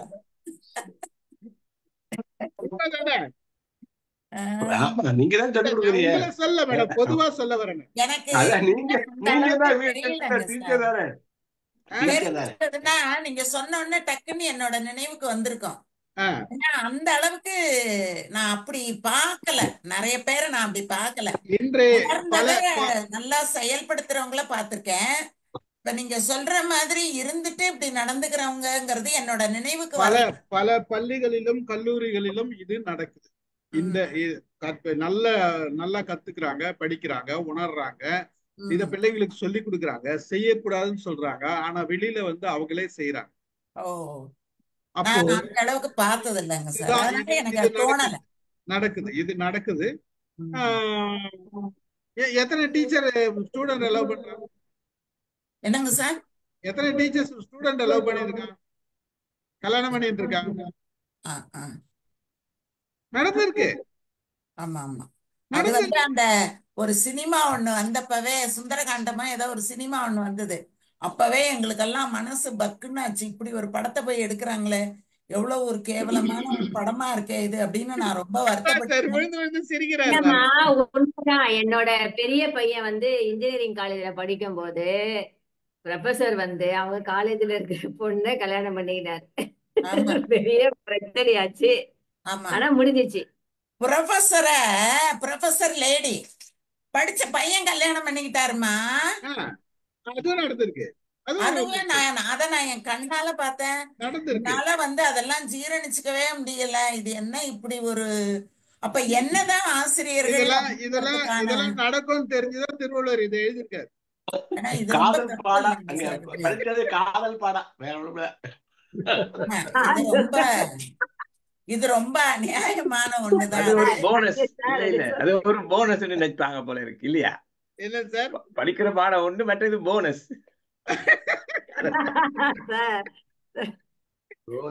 நம்பிக்கை அப்புறம் எப்படி சார் அந்த ஆசிரியர் மேல கல்யாணம் பண்ணிக்கிட்டவங்களுக்கு வரும்? அம்மா, ஆசிரியருக்கும் உணர்வும் உணர்ச்சி இருக்கத்தானே செய்யுது. இருக்குது. ஆனா சார், யாருங்கிற ஒரு முன்னால இருக்கிறவங்களை பத்தி யோசிக்கணும்ல. இருக்குது அப்படிங்கறதுனால எதுக்கு இருக்கிறவங்க யாருன்னு யோசிக்கலன்னா தப்பு. படம் வந்த பிறகுதான் பசங்க எல்லாம் மாறிட்டாங்க. அன்னைக்கே எல்லாருமே உங்க வயசு பார்த்ததானே. அந்த உணர்வு உணர்ச்சி எவ்வளவு நாளைக்கு இருக்குன்றதாங்க கேள்வி ரபீசன். எவ்வளவு நாளைக்கு இருக்கும்? எது இருந்தாலும் சார், எதுக்க இருக்கிறவங்க யாருங்கிற ஒரு உணர்வு இல்லைன்னா அவங்களுக்கு அறிவு இருந்தா என்ன, இல்லைன்னா என்ன சார்? இல்ல, இது வந்து ஆசிரியர்ன்றதுக்காக நான் அந்த ஒரு விஷயம் சொல்லல. இது அங்கேயும் இருக்குது, பல இடங்கள்லயும் இருக்குது. சொல்லி கொடுக்கறதுன்றது ஒரு பக்கம். இதை உதாரணத்துக்கு வந்து நம்ம அவர் திருவள்ளுவர் சொன்னதுன்னா, நான் இதெல்லாம் செஞ்சா கூட உங்க மனசுல அந்த தெளிவில்லாத பிற நேரங்கள்ல இந்த மாதிரி போயிடுறீங்க அப்படின்றதுதான் அவர் சொல்றாரு. அதுதான் சொல்றாரு. அந்த மாதிரி நடக்கிற விஷயங்கள் நம்ம கண்ணெதிர்க்க இருக்குதுன்றதுதான் நம்ம வந்து ஒரு உதாரணம். முட்டாள் அப்படின்னு சொன்னதுதான் இதெல்லாம். படிச்ச முட்டாள்னு சொன்னாங்க. ஒரு பெண் அதிகாரி தன்னுடைய டிரைவரை கல்யாணம் பண்ணிக்கிட்டு அந்த டிரைவர் படாத பாடுபட்டான். அதாவது சார், யாரோ சார் ஒரு டிரைவர், அது பரவாயில்ல சார், தன்னோட தனக்கு முன்னால கத்து கொடுக்கிற ஒரு ஆசிரியரை, அத நேற்று நான் ஒரு இதுல பார்த்தேன். நம்ம ஆசிரியர்களானவங்களை தாய் தகப்பனுக்கு கீழேயும் கடவுளுக்கு மேலையும் ஏன் வச்சிருக்காங்க அப்படின்னா, அவங்களோட தகுதியின் அடிப்படையில வச்சிருக்காங்க அப்படின்னு வரும்போது, இது கற்றுக் கொடுக்கக்கூடிய ஆசிரியர்களுக்கு தான் பொருந்துமே தவிர மற்ற துறையில இருக்கிறவங்க கல்யாணம் பண்ணிக்கிறதுல தவறு இல்லை. நான் இன்னொரு விஷயம் சொல்றேன் மேடம். இது கல்யாணம் பண்ணிக்கிறது மட்டும் இல்ல, அதை மட்டும் நம்ம சொல்ல முடியாது. இது வந்து அது ஒரு சின்ன உதாரணம் தான். பல ஆசிரியர்கள் பல குற்றங்களை பண்றாங்க. இப்போ நமக்கு கவர்னர் கூட சேர்ந்துக்கின்னு ஒரு சில விஷயங்கள்லாம் நடந்தது, நமக்கெல்லாம் தெரியும். நடந்தது இல்ல, அதெல்லாம் வந்து மன்னிக்க முடியாத குற்றம் தானே. இப்ப நீங்க கத்துக்கொண்டோம் அப்புறம் என்ன பிரயோஜனம்? அந்த மாதிரி இது ஆசிரியர் மட்டும் சொல்ல வரல, உதாரணத்துக்கு வந்து நம்ம காமிக்கிறோம். மற்றபடி நிறைய விஷயங்கள் இருக்குதுன்றதுதான். அடுத்த குரல் போயிடலாம். இதுலயே சொல்லணும். காதலுக்கு கண் இல்லைன்னு சொல்லுவாங்க இல்லையா? இந்த கண் இல்ல, மனக்கண் இல்ல இல்லையா? காதல் வந்தா மனக்கண் இல்லாம போயிடும். அப்ப அறியாமை தானே, அது அறியாமை தானே சார். ஆமா ஆமா சார், 40 வருஷம் சைக்காட்ரிஸ்டா ஒர்க் பண்ணிட்டு வீட்டுல ரிட்டையர்டா இவ்வளவு நாள் இருந்து நீங்க இப்ப வந்து உதாரணம் சொல்றீங்க பாரு. நீங்க எவ்வளவு பேரை பார்த்திருப்பீங்க. அது சொல்லுவாங்க இல்லையா, டிலூஷன் ஆஃப் லவ் இருக்குது. அது ஒரு தலைக்காது, அது ஒரு தலைக்காதுதான். உடையெல்லாம் சொல்றாங்க. பிள்ளைகளுக்கு மனசுல ஒரு விகாரத்தை ஏற்படுத்தாத உடை பிள்ளை அவங்க அணியோன்னு சொல்றாங்க. அவங்களுக்கு கொஞ்சம் பொறுப்பு அதிகம்தான். அதாவது அடைக்கல பொருளை வவ்வுதல் இன்னா சொல்லுது. இந்த பையனை அதுட்ட அடைக்கலமா கொடுக்குறாங்க. அத வவ்வுதல் இன்னான்னு தான் சொல்றாங்க. அது சொல்லிக்கிட்டே வர்றாங்க எத்தனையோ. அடுத்த குரல் படிங்க, போயிடலாம். அம்மா படிங்கம்மா இத கரெக்டா. செயலாற்றும் பேதை எழுமையும் தான் புக்கு அழுந்தும் அளறு. பொறுமை செயலாற்றும் பேதை எழுமையும் தான் புக்கு அழுந்தும் அளறு. அளறு அப்படின்னு சொன்னா நரகம் அப்படின்னு பொருள் சொல்லுவாங்க. அந்த அழுந்தும் அப்படின்னா அத வந்து எனக்கு அந்த மாதிரி இன்னொரு திருக்குறள் கூட ஒரு குறள் இருக்கு, போட்டு அதுல வந்து அழுத்துறது அப்படிங்கிற ஒரு பொருள்னா, அது உள்ள போறது வேற, உள்ள போறதுக்கு அழுத்துறது அப்படின்னா அது எவ்வளவு பெரிய ஒரு கொடுமையான ஒன்று. அந்த ஒரு செயல், ஒரு முட்டாள் என்ன பண்றான், பல பிறவிகளில் பட வேண்டிய அந்த துன்பத்தை ஒரே பிறவியில உண்டாக்கி கொள்கிறான் அப்படின்னு சொன்னா அது அதாவது இந்த செய்ய வேண்டிய எல்லா செயல்கள்லையும் வர வேண்டிய அவ்வளவு துன்பங்களை ஒரே செயல்ல செஞ்சு அனுபவிக்கிறது தான் அது. ஒரே செயல்ல எல்லா துன்பத்தையும் அனுபவிக்கிறது. அத வந்து எல்லாத்தையும் முட்டாள் இங்கேயே தான் அந்த மாதிரி பண்ணுவான். எல்லாத்தையும் இங்கேயே அனுபவிச்சுட்டான்னு சொல்றாங்கல்ல, 7 பிறவியில் அனுபவிக்கணுங்கிறதா அவர் சொல்றாரு. ஆனா இதுக்கு கலைஞர்லாம் என்ன எழுதுறாங்க, எக்காலத்திலும் துன்பம் என்னும் சகதியில் அழுந்தி கிடக்க வேண்டும்ங்கிறாரு. அழறுங்கிறதுக்கு இன்னொரு பொருள் இருக்கு, அது சகதி. இந்த சகதி செம்மண் எல்லாம் சேர்ந்து குழம்பி போகிற சகதி, அந்த சகதியில கிடந்தா சகதியிலே கிடந்து உழன்றேன் அப்படின்லாம் சொல்றோம்ல, அதை விட்டு வெளியிலே வரல, அந்த சகதியிலே பண்ணி மாதிரி கிடக்கான்லாம் சொல்றோம்ல. அது மாதிரி இவர் என்ன சொல்றாரு, எக்காலத்திலும் அனுபவிக்க வேண்டிய துன்பத்தை எல்லாம் ஒருங்கே அனுபவிப்பான்ங்கிறது இப்ப சொல்றாங்க. நம்ம நரக வாழ்க்கைன்னு தானே சார் சொல்றோம். அந்த சகதி நீங்க சொல்ற சகதி வந்து புதைக்குழி. மாட்டினாங்கன்னா வரமாட்டாங்க. இது வந்து நீங்க 7 தலைமுறை எல்லாம் வேண்டாம். நாம அதெல்லாம் தலைமுறை 7 இதெல்லாம் வேண்டாம்.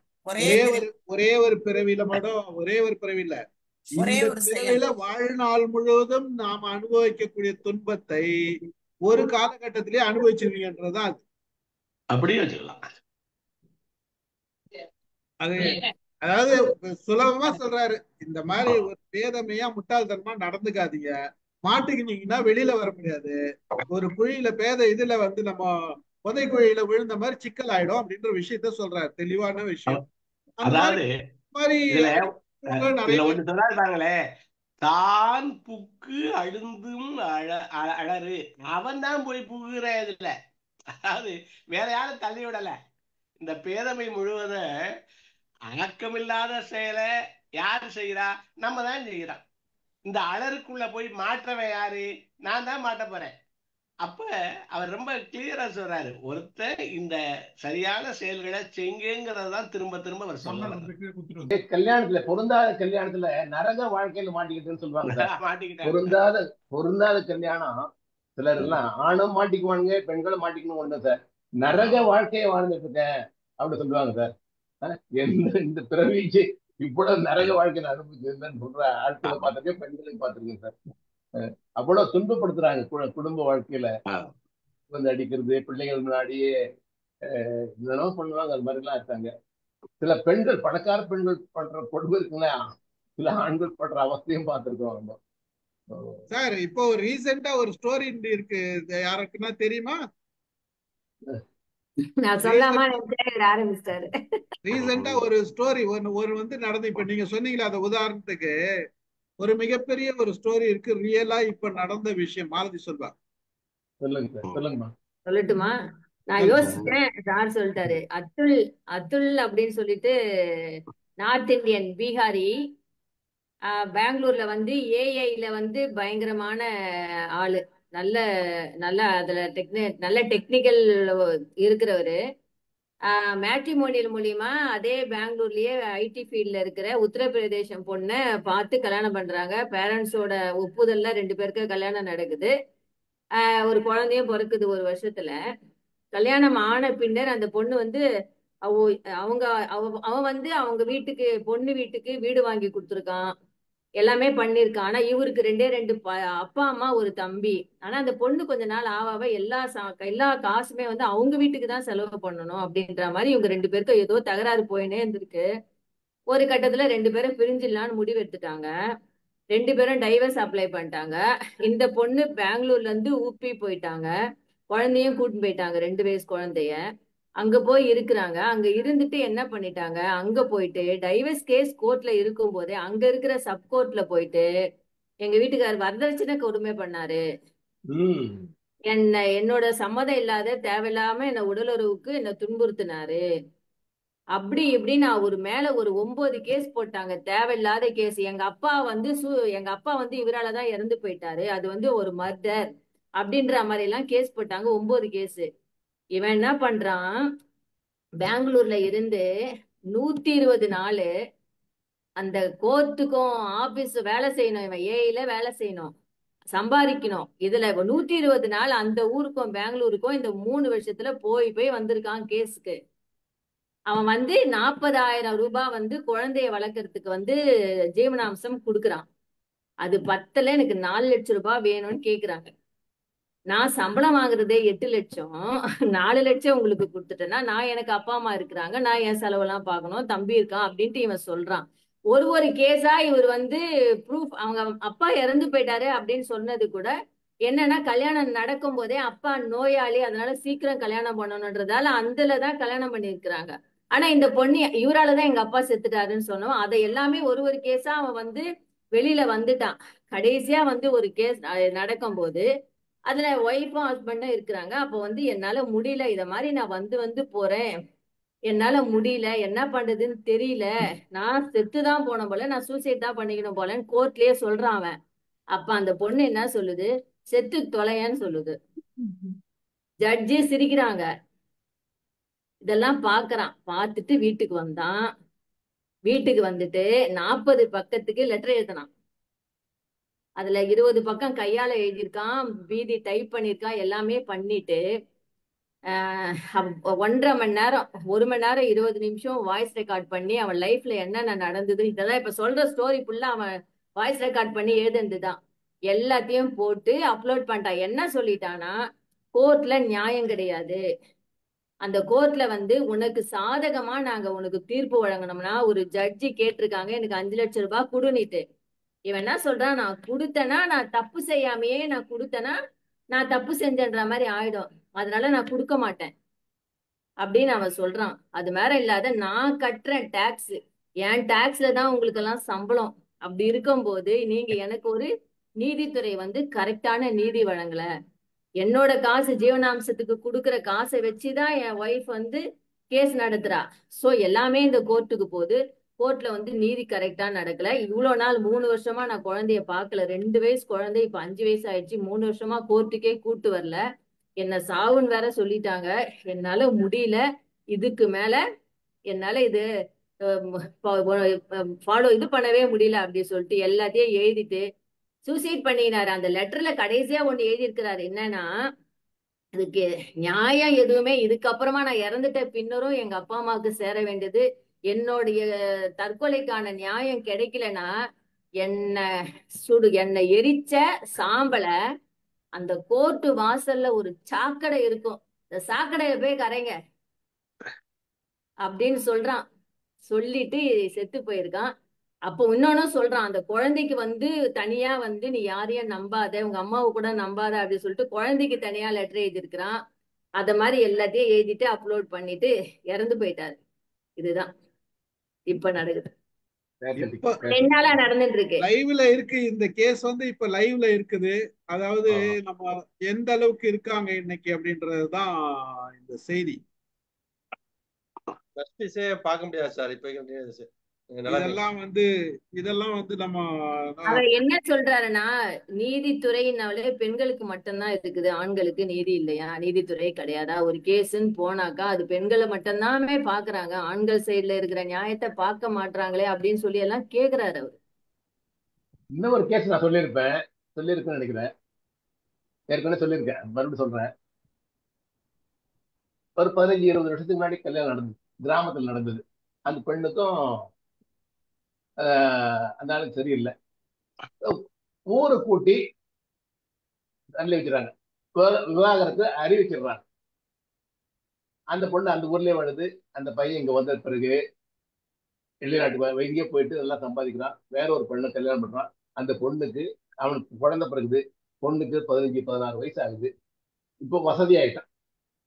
இப்போ ஊர்ல ஒதுக்கி வைக்க விவாகரத்தை கொடுத்த அந்த பொண்ணு இப்ப கோர்ட்டுக்கு வருது. அந்த விவாகரத்தெல்லாம் செல்லாது, சட்டப்படி செல்லாது. சட்டப்படி நாங்க புரியல, சில் ஐஎம்ஆர் அவனுடைய மனைவி, இன்னமும் நான் அவனுடைய மனைவி தான், நானு அவரோட சேர்ந்து வாழ விரும்புறேன். பெட்டிஷன் போடுது, கோர்ட்ல கேஸ் நடக்குது. விட மாட்டேங்குது. நான் இவரோட தான் வாழ்வேன், நான் பொண்டாட்டி, இவன் தப்பு பண்ணிட்டு வந்திருக்கான், 2வது கல்யாணம் பண்ணிட்டு வந்திருக்கான், நியாயம் சொல்லுங்கன்னு கேக்குது. கோர்ட் என்ன நியாயம் கொடுங்க சார்? அது என்ன நியாயம் கொடுக்க முடியும் சொல்லுங்க சார்? பேசி பாருங்கம்மா, இப்படி 15-16 வயசு ஆயிடுச்சு, ஸ்கூல் படிக்கிற பொண்ணு, நீ போய் அங்க சேர்ந்து வாழ்றதெல்லாம் பிராக்டிகலா பாசிபிள்? நான் வாழ்றேன். அந்த பொண்ணு சொல்லுது, சட்டப்படி எனக்கு உரிமை இருக்கு. அந்த அவன் கட்டிட்டு வந்து 2வது பொண்டாட்டிக்கு அவனுக்கு தண்டனை கொடுங்க, நான் இவனோட சேர்ந்து வாழ்றேன்னு சொல்லுது. என்ன ஆச்சுன்னு தெரியல, அந்த கேஸ் என்ன முடிவு கொடுத்தாங்க தெரியல. இப்படி ஒரு கேஸ் நடந்தது எனக்கு தெரியும். இது என்ன சார், இது இந்த ஒரு நரகம் இல்லையா சார்? இதெல்லாம் இந்த மாதிரி பெண்கள் பண்றதெல்லாம் அந்த ஆணுக்கு எவ்வளவு பெரிய நரகம் பாருங்களேன். நினைச்சே பார்க்க முடியுமா சார்? நல்ல வசதியே ஆன பிறகு குழந்தைகள்லாம் இருக்கு, கௌரவமா இருந்திருக்கு. பழைய அந்த வந்து நம்மளோட இருக்க ஏதோ சினிமா கூட அதெல்லாம் வந்திருக்கு. இதெல்லாம் எனக்கு தோணுது, நரக வாழ்க்கைன்றாங்க பெண்கள். ஆண்களும் செஞ்சிருக்காங்க, அடுத்த பெண்களும் குரல் செஞ்சிருக்காங்க. போயிடலாம். ஓகே, சார் வெளில போறாங்க போல, சீக்கிரம் ஆமா முடிச்சிருங்க. அதனால வந்து அடுத்த குரல் போயிடலாம். ஓகே. 836. படிங்க.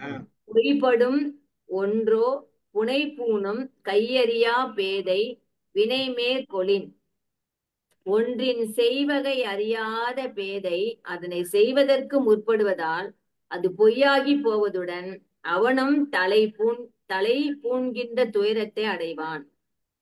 புலியூர் கேசிகர் வரதராசனார் சொல்றாரு, ஒழுக்க நெறி அறியாத பேதை ஒரு செயலை மேற்கொண்டால் பொய்படும் அன்றியும் அவன் குற்றவாளியாக தலை பூணுவான். வரதராசனார். சாலமன் பாப்பையா, செய்யும்படி தெரியாத அறிவற்றவன் ஒரு செயலை செய்ய தொடங்கினார், செயலும் கெட்டு அவனும் கெட்டு போவான். கருணாநிதி என்ன சொல்றான்னா, நேர்மை வழி அறியாத மூடர் மேற்கொண்ட செயலை தொடர முடியாமல் அதனால் அச்செயலும் கெட்டு தம்மையும் தண்டித்துக் கொள்வர். கையறியா கையறியா, அதான் அந்த சொல்லுதான் முக்கியமான சொல்லுன்னு சொல்றாங்க. வகை அறியாமல், கையறியா பேதை, வகை தெரியாதவன். வகைன்னா நமக்கு எல்லாருக்கும் தெரியும், இதை எந்த முறையில செய்யணும், யாரை கொண்டு செய்யணும், எப்படி செய்யணும் அப்படிங்கிற வகை, இந்த ப்ராசஸ் இதையெல்லாம் அறியாதவன் வினை மேல சென்றா அந்த வினையுங்கிடுமா, இவனுக்கும் பழி வந்து சேருமா. ரெண்டும் நடக்குதுங்கிறாரு. அதனையும் கெடுத்து அவனும் கெடுவான், தானும் கெடுவான்ங்கிறார். அதுக்குதான் இந்த புனை பூணும் அப்படிங்கிறது அவனும் கெடுவானா, பொய்படும் அப்படிங்கிறது அந்த செயல் பொய் நடக்காம போயிருமா. அப்ப வகையறிந்து செயல்படுங்கள், வகையறியாதவன் பேதை அப்படிங்கிறது மாதிரி இந்த குறள் சொல்லுது. இப்ப இந்த ஆன்லைன் கேம் எல்லாம் விளையாடி நிறைய பேர் பணத்தை எல்லாம் இழந்துட்டு சூசைட் பண்றாங்கல்ல சார், அது இதுக்கு செட் ஆகும்ல? அது அது அது அதிகமா அதுக்கு வராது. வகையறிதல், நீங்க இப்ப ஒரு சமையல், அது எப்படி உங்களுக்கு செய்யணுங்கிற வகை தெரிஞ்சா அது சுவையா நீங்க தருவீங்க. இல்லைன்னா எல்லாமே கெட்டு போகுதுல, அந்த வினையும் கெட்டு போகுது, அந்த உங்களுடைய புகழும் கெட்டு போகுது. இத பிள்ளைக்கு சமைக்க கூட தெரியலைன்னு ஒரு மருமகள் போய் சேர்ந்தா. ஆனா அந்த வகையை யாராவது தெரிஞ்சவங்கிட்ட நம்ம அறிஞ்சுக்கணுங்கிறது தான். எந்த செயலையும் ஈடுபடுறதுக்கு முன்னாடி அவர் என்ன சொல்றாரு, அதனுடைய வகை அறியணுங்கிறார். அது எந்த மாதிரி செஞ்சா என்ன. இதுல நம்ம திருக்குறள்ல ரொம்ப பார்க்க வேண்டியது விளைவுகளைத்தான் அவர் ரொம்ப சொல்றார். விளைவை பாருயா, அது ஆக்கம் தருதா கெடுதல் தருதா, அதை பாரு. வகை, இந்த விஷயம் இந்த முறையில செஞ்சா சிறப்பா வருமா, அதை பாரு. அதான் அவருடைய இது பூராமே. நம்ம ஸ்டீஃபன் கோவி சொல்றாருல, எண்ட் இன் மைண்ட் அப்படின்னு திருப்பி திருப்பி எல்லாரும் பேசுறாங்க, ரொம்ப கொண்டாடுறான். அதேதான் அவர் சொல்றாரு, எண்ட் இன் மைண்ட் தான் சொல்றாரு. இந்த ஆன்லைன் கேம் கூட இங்க கொண்டு வரலாம். ஏன்னா விளைவு வந்து ஏமாத்துறது மட்டும்தான். ஆன்லைன் சூதாட்டம் வந்து ஏமாத்துறது மட்டும்தான் அவனோட நோக்கமே. அப்போ ஒரு ஒரு ஒரு விஷயத்துல நாங்க செயல்படுறதுக்கு நீங்க முடிவெடுக்கிறீங்க, அதுல பணம் கட்ட போறீங்க, அதனுடைய விளைவு என்னன்றது பல பேர் அதுல அனுபவிச்சு நிறைய பேர் தண்டனைக்குரிய, அதாவது நஷ்டமாடி பல பொருட்களை சொத்துக்களை இழந்திருக்காங்க, பல விஷயங்கள் நடந்திருக்கு.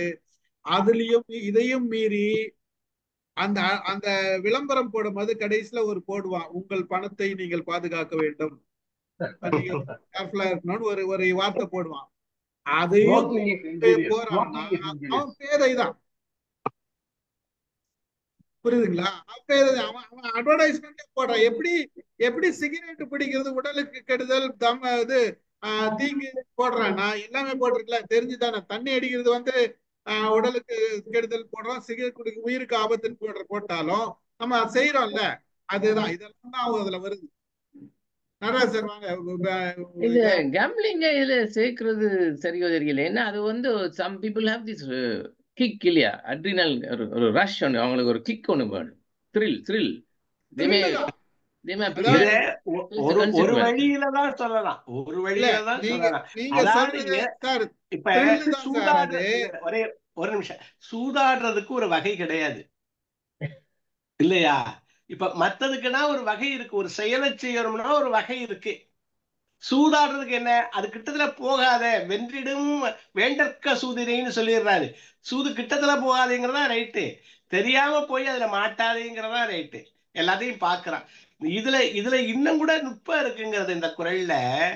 ஒரு செயலை செய்யறதுக்கு வழி, இப்ப சூதாடுறதுக்கு என்ன வழி, இந்த மெத்தடுல ஆடுனா ஜெயிக்கலாம்ங்கிறது அது யாரோ சில பேர் சொல்றான், ஏமாத்தி ஜெயிக்கிறான், அந்த மாதிரிதான் ஜெயிக்கிறான். அதனால அதுக்கு அது ஒரு வகையில பொருந்தும். இதுல சொல்லப்படுகிறது எந்த செயலை செஞ்சாலும் அதனுடைய செய்முறை தெரிஞ்சு அறிஞ்சு செய்யணுங்கிறது. அப்படி செய்யாட்டி சொன்ன மாதிரி இந்த கேம்பிளிங்னு சொன்னா they are making money out of it. அவங்க ஒரு சேரிட்டியா செய்யல இல்லையா? சோ அதுக்கு செய்முறை இல்ல, அதுல ஜெயிக்கிற முறை இல்ல. இல்ல கேம்பிளிங் சொன்னா they are making money. Who is making money? Of course. Yeah, அப்ப அது தெரிஞ்சுமே அவங்களுக்கு அந்த thrill இருக்கு, ஒரு thrill, அந்த suspense. இங்க சலூன்ல வந்து முடிய வெட்டிட்டு இந்த மண்டையெல்லாம் அப்படி மசாஜ் பண்ணுவானுவ. ஆமா, ஸ்ட்ரெஸ் கொஞ்சம் அவுட் ஆகிறதுக்கு. அதே நேரத்துல இந்த கழுத்து இப்படி ஒடிக்கிறோம்ல, அது வந்து செய்ய முடியாம கழுத்து இப்படி ஒடிச்சதுல ஒருத்தருக்கு நரம்பு பாய்ச்சி அங்கனே ஸ்பாட் அவுட். இதுதான் செஞ்சு செய்யணும், எல்லா இடத்துலயும் போய் தலை கொடுக்க கூடாது. அது செய்முறை தெரியல அவனுக்கு.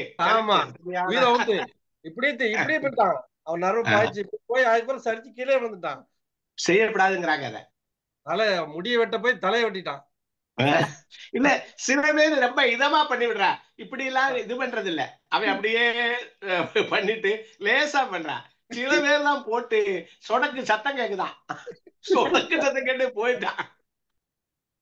அடுத்த குரல் போயிடலாம், அடுத்த குரல் போங்க. படிக்கிறேன். ஏதிலார் ஆர தமர்பசிப்பர் பேதை பெருஞ்செல்வம் உற்ற கடை. ஏதிலார் ஆர தமர்பசிப்பர் பேதை பெருஞ்செல்வம் உற்ற கடை. பேதை பெருஞ்செல்வம் அடைந்த போது அவனோடு தொடர்பில்லாத அயலார் நிறைய நன்மை பெற அவனுடைய சுற்றத்தார் பசியால் வருந்துவர். இது மூவா சொல்றாரு. இவன் சம்பாதிப்பா யாரும் அனுபவிப்பாங்க சொல்லுங்க. இல்ல நம்ம வீட்டுல வந்து அதுதான் அம்மையார சொல்லலாம், ஆனா சொல்ல வேண்டாம், விடுங்க. அதாவது சுத்தி இருக்கிறதெல்லாம் சாப்பிடுவாங்கறதா சொல்றாரு. இதுக்கு பரிமேழகர் ரொம்ப அழகா சொல்றாரு. இயைபு உடையார், ஒருத்தனோட இயைபு உடையார் வாடுவாங்களாம். ஆனால் இயல்புல இல்லாதவர்கள் அதனால ரொம்ப அந்த செல்வத்தினால இது பண்ணுவாங்களாம். இப்ப இயல்புடையார் யாருன்னு பார்த்தா, இப்ப தாய் தந்தை, சகோதர சகோதரிகள், சுற்றம், இது ஒரு இயல்பு.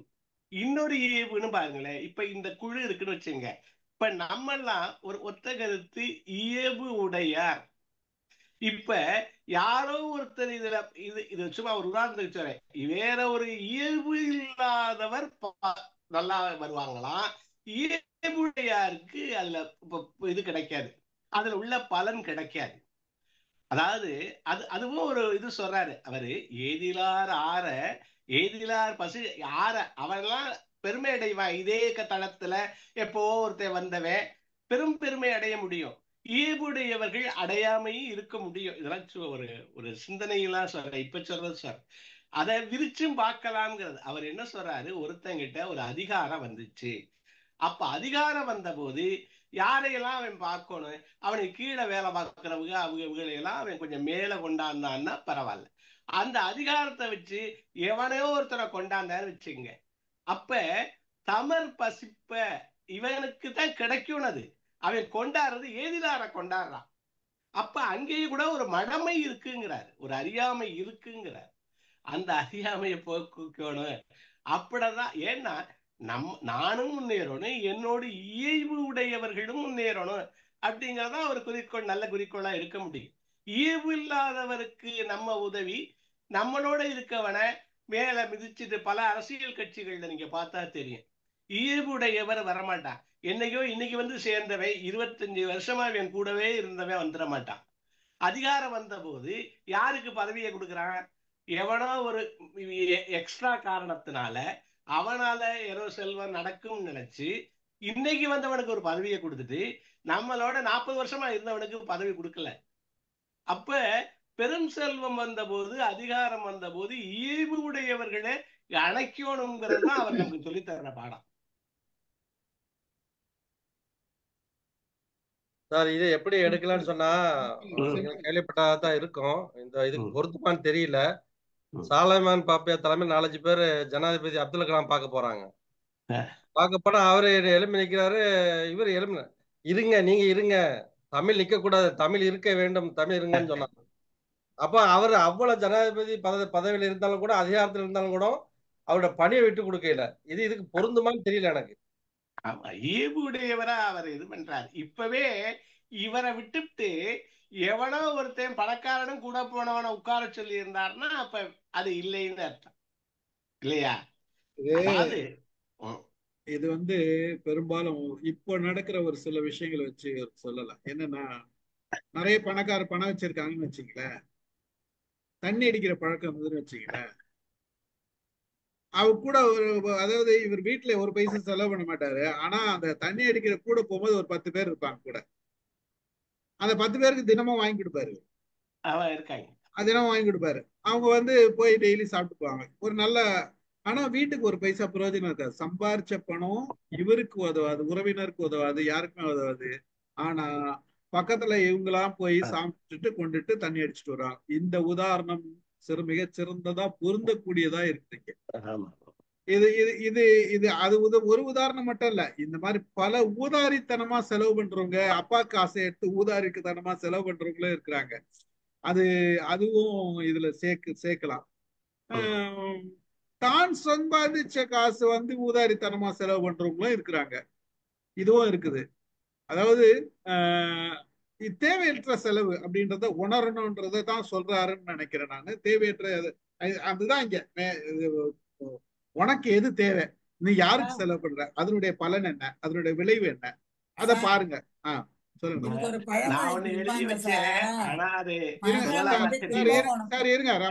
மேடம் பேசிட்டு ஒரு பழமொழி சொல்லுவாங்க, அம்மா கும்பகோணத்துல மகன் வந்து கும்பகோணத்துல கோதானம் பண்ணானா, அம்மா வந்து மாயவரத்துல மடிப்பிச்சை எடுத்தாளான்னு ஒரு பழமொழி சொல்லுவாங்க. அந்த மாதிரி அம்மா வந்து மடியில ஏதாவது கிடைக்குமான்னு பிச்சை எடுத்துருக்கா, மகன் கோதானம் பண்ணிட்டு அலையிறான் அப்படிங்கிறது. இதுதான் இதுக்கு வந்து பொருந்தும். ஏன்னா அம்மா கஷ்டப்படுவா, கூட பிறந்தவங்க கஷ்டப்படுவாங்க, அதெல்லாம் பார்க்க மாட்டான். எவனோ அக்கம் பக்கம் இருக்கிறவன், எந்த காலத்திலயோ எவனோ நண்பனா இருந்தாங்கிறவனுக்கெல்லாம் அள்ளி கொடுத்துட்டு இந்த வீட்டை வந்து பட்டினி போடுறவன் எல்லாம் இருக்காங்க. இது இயல்பாவே இன்னைக்கும் பலரிடம் உள்ளது. ஆமாங்க, இன்னைக்கும் பலரிடம் உள்ளது. அப்பா அம்மாவை பத்தி கவலைப்படாத, ஊரெல்லாம் தானம் பண்ணுவாங்க. ஆமா, ஊரெல்லாம் தானம் பண்ணுவாங்க. அப்பா அம்மா பேசுறத காது கொடுத்து கேட்க மாட்டான். ஊர்ல இருக்கிறவங்க எல்லாம் கூப்பிட்டு வச்சுட்டு, அதுதான் அதான் அப்பா அம்மாவுக்கு காசு கொடுக்கணும்னா அழுவான். ஊர்ல இருக்கிறவங்க எல்லாம் எது கேட்டாலும் கொடுப்பாங்க. அது வந்து இது இயல்பு. இதுதான் இதெல்லாம் யோசித்துதான் எழுதியிருக்காரு வள்ளுவர். இத படிச்சாலும் திருந்துவாங்கன்னா திருந்த மாட்டாங்க. வாங்க சக்கரபாணி சார், வாங்க. இந்த பழமொழியை நான் வேற விதமா கேள்விப்பட்டிருக்கேன். அம்மா அம்மனத்துல இருக்க கும்பகோணம் போய் கோதானம் பண்ணான்னுட்டு. இது மடிப்பிச்ச கொஞ்சம் கௌரவமா சொல்லுங்க சார். இல்ல சார், அதாவது பெருமைக்கு மாவிடிச்சு பிள்ளை வாயில மண்ணை போட்டாங்க. மணிக்காக பாவம் சார். நீங்க பழமொழி சொன்ன உடனே சார் கேமரா ஆன் பண்ணிட்டு வந்துட்டாரு.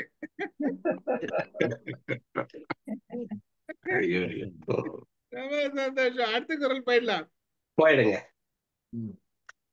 மையல் ஒருவன் கழித்தற்றால் பேதை தன் கையொன்று உடைமை பெறின். மையல் ஒருவன் கழித்தற்றால் பேதை தன் கையொன்று உடைமை பெறின். பேதை தன் கையில் ஒரு பொருள் பெற்றால் அவன் நிலைமையானது பித்து பிடித்த ஒருவன் கள் குடித்து மயங்கினார் போலாகும். முன்னாடியே அவனுக்கு பித்து பிடிச்சிருக்கு, முன்னாடியே அவனுக்கு பைத்தியம் பிடிச்சிருக்கு. அந்த பைத்தியம் பிடிச்சவன் கள்ளையும் குடிச்சான்னா என்ன ஆகும்? அவனுடைய ஆட்டம் என்ன ஆகும்? அதாவது அவன் என்னென்ன பொருந்தாதான் செய்வாங்கிறார். இது வரைக்கும் பேதை என்ன அப்படின்றத சொல்லின்னு வந்துட்டாரு. இப்ப பேதை ஆனவனுக்கு என்ன நடக்கும் அப்படின்றத முடிவு பண்ணிட்டு சொல்றாரு. அடுத்த ஸ்டேஜுக்கு வராரு. இதுக்கு அந்த பெரின்ங்கிற சொல்ல ரொம்ப வியந்து சொல்றாங்க. அதாவது பேதை பெற மாட்டானாம், அதாவது அவனால உண்டாக்க முடியாதான். சரி, அப்படியே வந்தா யாரால வந்திருக்குமா? தாய் தந்தையால வந்திருக்குமா? அவனுடைய ஹெரிட்டேஷன்ல அவன் வந்திருக்குமா? ஏதோ அல்லது ஒரு லக்குன்னு சொல்ற மாதிரி அல்லது இயற்கை விளைவால வந்திருக்குமா? ரேண்டம்னஸ் நம்ம பேசுறோம், அல்லது விதியிலே வச்சுக்குவோம். அப்படிதான் அவனுக்கு வந்திருக்குமா? அவனால உண்டாக்க முடியாதுங்கிறாரு. ஏன்னா ஆல்ரெடி அவன் பேதை, அவன் பித்து பிடிச்சவன். அவன் அதனாலதான் அந்த பெரின் அப்படின்னு ஒரு கண்டிஷனா போடுறாராம். அப்படி பெற்றா அவன் என்ன ஆகுங்கிறார். பேதை பெரின் அவன் கள்ளும் குடிச்சது மாதிரி. ஒரு பேப்பரை படிச்சு செய்தி சார், அவ பேத ஒரு கிரிக்கெட் சொல்லுவோம்ல, ரோட்ல நடந்து கொண்டு போய் ஒரு 5-6 மாசத்துக்கு முன்னால அவளுக்கு கெடுத்து போட்டானுவோ. அது தெரியாம பிள்ளையோட 5-6 மாசம் வயிற்று பழைய படிக்கும் பேதையா ரோட்ல தெரியுது. ஐயோ, ஆமா. ஹாஸ்பிட்டல்ல கொண்டு வச்சு இப்ப நான் சமீபத்துல படிச்சேன். பேதைக்கும் இது கொடுக்கிற துன்பம் கொடுக்கிற ஆட்கள் இருக்காங்க அவங்க.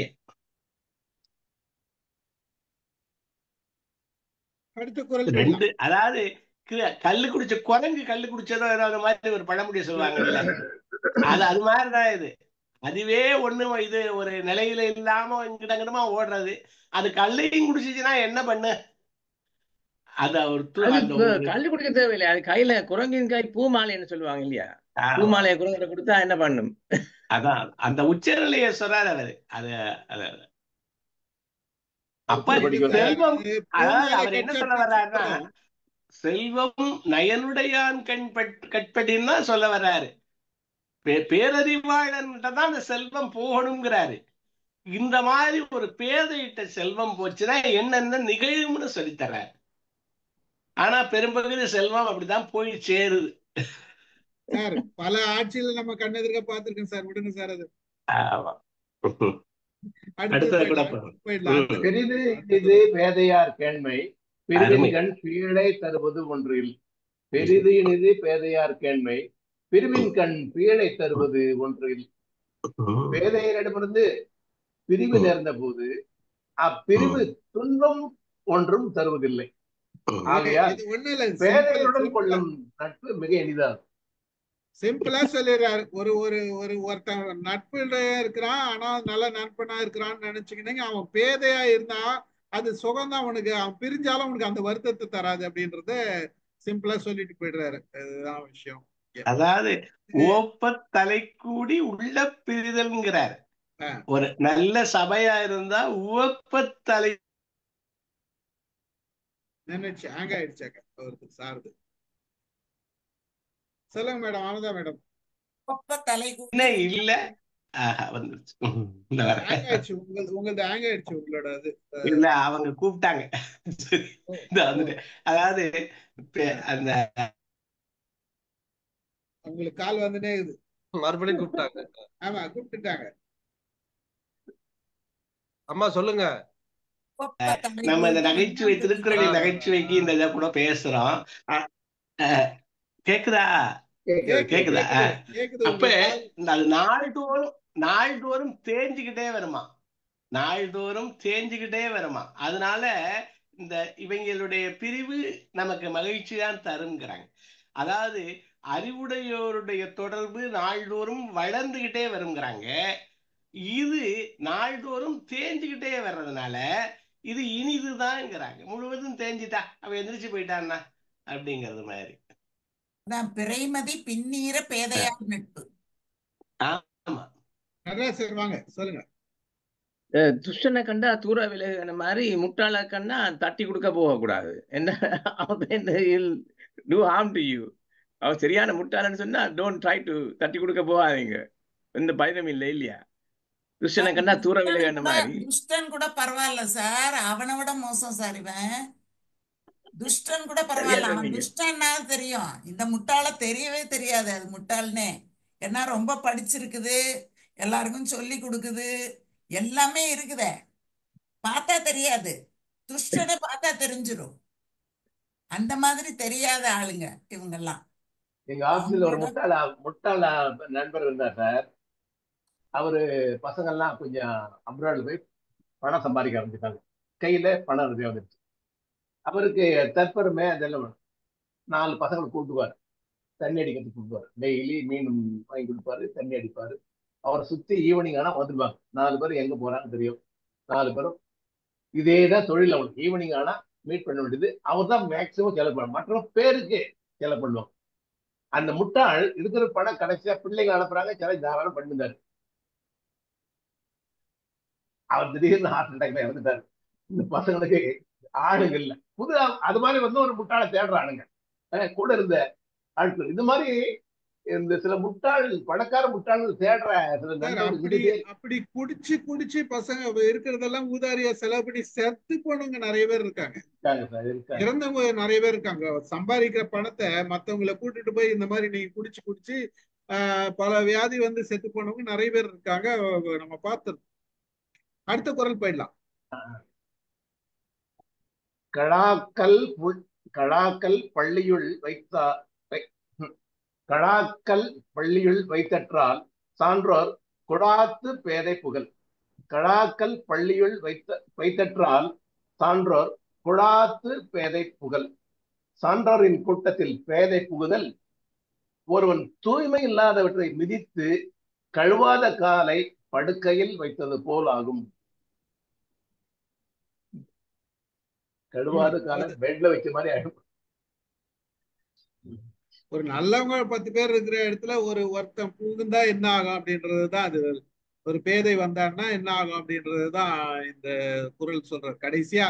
அதாவது நீங்க நல்லவங்களாம் 4 பேர் இருந்தீங்கன்னா ஒருத்தர் யாருன்னா வருவாங்க, இது மாதிரிலாம் வருவாங்க, வந்து கேர்ஃபுல்லா இருந்துங்க, கொஞ்சம் மிக நீங்க பார்த்து நடந்துங்கன்ற விஷயத்தை தான் சொல்றாரு. அப்படித்தானே மேடம்? ஆமா சார். அதாவது அவர் பள்ளின்னு குறிப்பிடுறது என்னன்னா, மடப்பள்ளிய கூட பள்ளின்னு சொல்லுவாங்க, சமைக்கிற இடத்த கூட பள்ளின்னு சொல்லுவாங்க, உறங்கக்கூடிய இடத்தையும் பள்ளின்னு சொல்லுவாங்க. இப்ப பள்ளி வாசல் சொல்றோம், தேவாலயங்கள், அது கடவுளை வணங்கக்கூடிய அத கூட பள்ளி. இப்ப நம்ம பள்ளின்னு இந்த பள்ளிக்கூடங்களை நம்ம சொல்றோம், படிக்கக்கூடிய இடங்கள். இந்த மாதிரி எதெல்லாம் வந்து நம்ம மதிப்புக்கு உகந்த இடங்களாக நம்ம கருதுறோமோ அந்த இடங்கள்ல எல்லாம் ஒருத்தன் வந்து அசுத்தத்தை மிதித்து கொண்டு அந்த இடத்துக்கெல்லாம் வந்து அதனுடைய தூய்மையை கெடுப்பது மாதிரிதான் இவன் உள்ள நுழையறதே. அதனால இப்படிப்பட்டவன் உள்ள நுழையாம இருக்கிறது ரொம்ப நல்லது. பல நேரங்கள்ல நமக்கே தெரியும், ஒரு நல்ல ஒரு நட்பு வட்டம் ஓடிட்டே இருக்கும்போது ஒரு சிலர் உள்ள உழவாங்க, வந்தாங்கன்னா அவங்க பேசுறதே வித்தியாசமா இருக்கும், அவங்க நடந்துக்கிற நடவடிக்கையே வித்தியாசமா இருக்கும். நம்மளோட ஒட்டி வருவதற்கு முயற்சி செய்வாங்க, ஆனா அது எந்த விதத்திலயும் அவங்க ஒட்டி வர மாட்டாங்க. இவங்க ஏன்டா கூட வந்தா அப்படின்ற மாதிரி நமக்கு நினைக்க தோணும். இது இயல்பாவே நடக்கிறது தான். அந்த மாதிரி பல விஷயங்கள் வாழ்க்கையில நடக்கும் அப்படின்றதுதான் இதனுடைய சாராம்சத்தை சொல்றாரு. என்ன அப்படின்றத சொல்லிட்டாரு, எப்படி இருப்பாங்கன்னு சொல்லிட்டாரு, என்ன செய்யக்கூடாதுன்னு சொல்லிட்டாரு, இந்த மாதிரி ஒரு சூழ்நிலையும் சொல்லிட்டாரு. அதுக்கப்புறம் வந்து என்ன சொல்றாருன்னா, இப்படி எல்லாம் வந்துங்கன்னா யாருன்னா ரொம்ப நண்பன் ஆயிட்டு வெளில போயிட்டானா கவலையப்படாது, உங்களுக்கு சந்தோஷமா இருங்க, ஒரு சனியை விட்டுச்சுடா போடா அப்படின்னு சொல்றேன்ல. ஒரு கல்யாணம் சம்பந்தம் அது மாதிரி இடத்துல நல்ல காரியம் நடக்கிறப்போ சில மாமாக்கள் மச்சாக்கள் தண்ணி அடிச்சுட்டு வந்து உட்காந்துருவாங்க, சபையில உட்காந்துருவாங்க, கேட்டே இருப்பார். ஒரு வார்த்தை 2 வார்த்தை விடுவார் சார். அவருடைய அந்த போதையில ஒரு வார்த்தை தனக்கு உரிமை இருக்க மாதிரி பேசுவாருங்க. இதுதான் ஒரு நல்ல காரியம் நடக்கிறப்போ சிலர் உறவினர்கள் உரிமையோடு வந்து உட்காந்துருவாங்க கொஞ்சம் போதையில. அதுதான் எனக்கு உதாரணம் தெரிஞ்சது. வார்த்தையை விடுறது மட்டும் இல்ல சார், வேணும்னு போய் சண்டை போடுறவங்களும் இருக்கிறாங்க. நல்லதானே கல்யாணம் நடக்குது, நம்ம ஒரு குட்டி கலகம் பண்ணிட்டு போயிடுவோம் அப்படின்னு சொல்லிட்டு பொண்ணு வீட்டு சைடோ மாப்பிள்ளை வீட்டு சைடு இவங்க பொண்ணு வீட்டா தான் அகேன்ஸ்ட் அவங்க வீட்டுல போயிட்டு எதனா கலக்கிட்டு அவங்க பாட்டு இவங்க பாட்டு போயிடும். அடுத்த நாள்ல இருந்து நம்ம தானே கூட போறோம். இவன் இன்னைக்கு வந்து சாப்பிட்டுட்டு போயிட்டான். இது இது நடக்கும். உம், இது நல்ல நம்ம நம்ம பார்த்த அனுபவங்களை தான் நம்ம இங்க பகிர்றோம். இந்த ஒவ்வொரு குரலுக்கும் பகிர்ந்துருக்கோம். சக்கரபாணி சார் சொல்லுங்க. முன்னாடி வரைக்கும் கேமரா முன்னாடி வாங்க. அம்மா அம்மா ஒரு ஒரு ஒரு அடிப்படை டவுட் எனக்கு. சொல்லுங்க தப்பா நினைக்காதீங்க. சார், சொல்லுங்க. இந்த பேதமை வந்து ஆண்மகனை தான் மட்டும்தான் குறிக்குமா? பேதமை உள்ளவங்க பொதுவானதுதான் சார், இது பொதுவா பொதுவா பொதுவானது. பொதுவா சார் நீங்க முதல்ல வந்திருந்தீங்கன்னா இது வந்ததுலே இந்த தெரிஞ்சிருக்கும். கேள்வி கேட்டிருக்க மாட்டீங்க. நீங்க அதான் முதல்ல நாங்கெல்லாம் கேட்டேன். கேட்டோம், இந்த நீங்க கேள்வி முன்னாடியே கேட்டாச்சு வந்துட்டு நாங்க. இருந்தீங்கன்னா நாங்க விளக்கம் கொடுத்துட்டோம். தொடக்கத்திலேயே நான் விளக்கம் கொடுத்துட்டேன். அதுக்கப்புறம் சரி. ஒவ்வொரு குரல திருவள்ளுவர் கொடுத்த விளக்கத்தையும் பேசிட்டோம். இப்ப நடராஜ் சார் ஏதோ விளக்கம் கொடுக்க வராருங்க. வாங்க சார். இந்த எம்.ஆர். ராதா இல்ல, நல்ல அதுல ஆக்டர். இன்னொரு ஆனா அவரை சார் இந்த மாதிரி கூடவே கேரக்டர் அது தான் பல தொடர்பு இன்னொரு படங்கள்ல சின்ன ஒரு போடுவாங்க இல்லையா, கலகம் பண்ற மாதிரி. எம்.ஆர். ராதா சொல்லுங்க சார். எம்.ஆர். ராதா ஒரு நல்ல ஆக்டர் இல்லையா? ஆமா, ஆனா அவருடைய பாத்திரம் எல்லாம் இந்த கலகம் பண்ற ஆள் மாதிரி தானே படங்கள்ல. அவரோட பாத்திரங்கள் அது ஓகே. ஆனா கலகத்திலயும் நன்மை நடக்கும் சார். எம்.ஆர். ராதா கலகம்னா கூட அதுல ஒரு நல்லது நடக்கும். சொல்லுங்க சார். நாரதர் கலகம், சக்கரபாணி நாரதர் சார், கலகம் சொல்லுங்க நன்மையில் சார். முடியும் என்ற மாதிரி. சக்கரபாணி சார் சொல்லுங்க.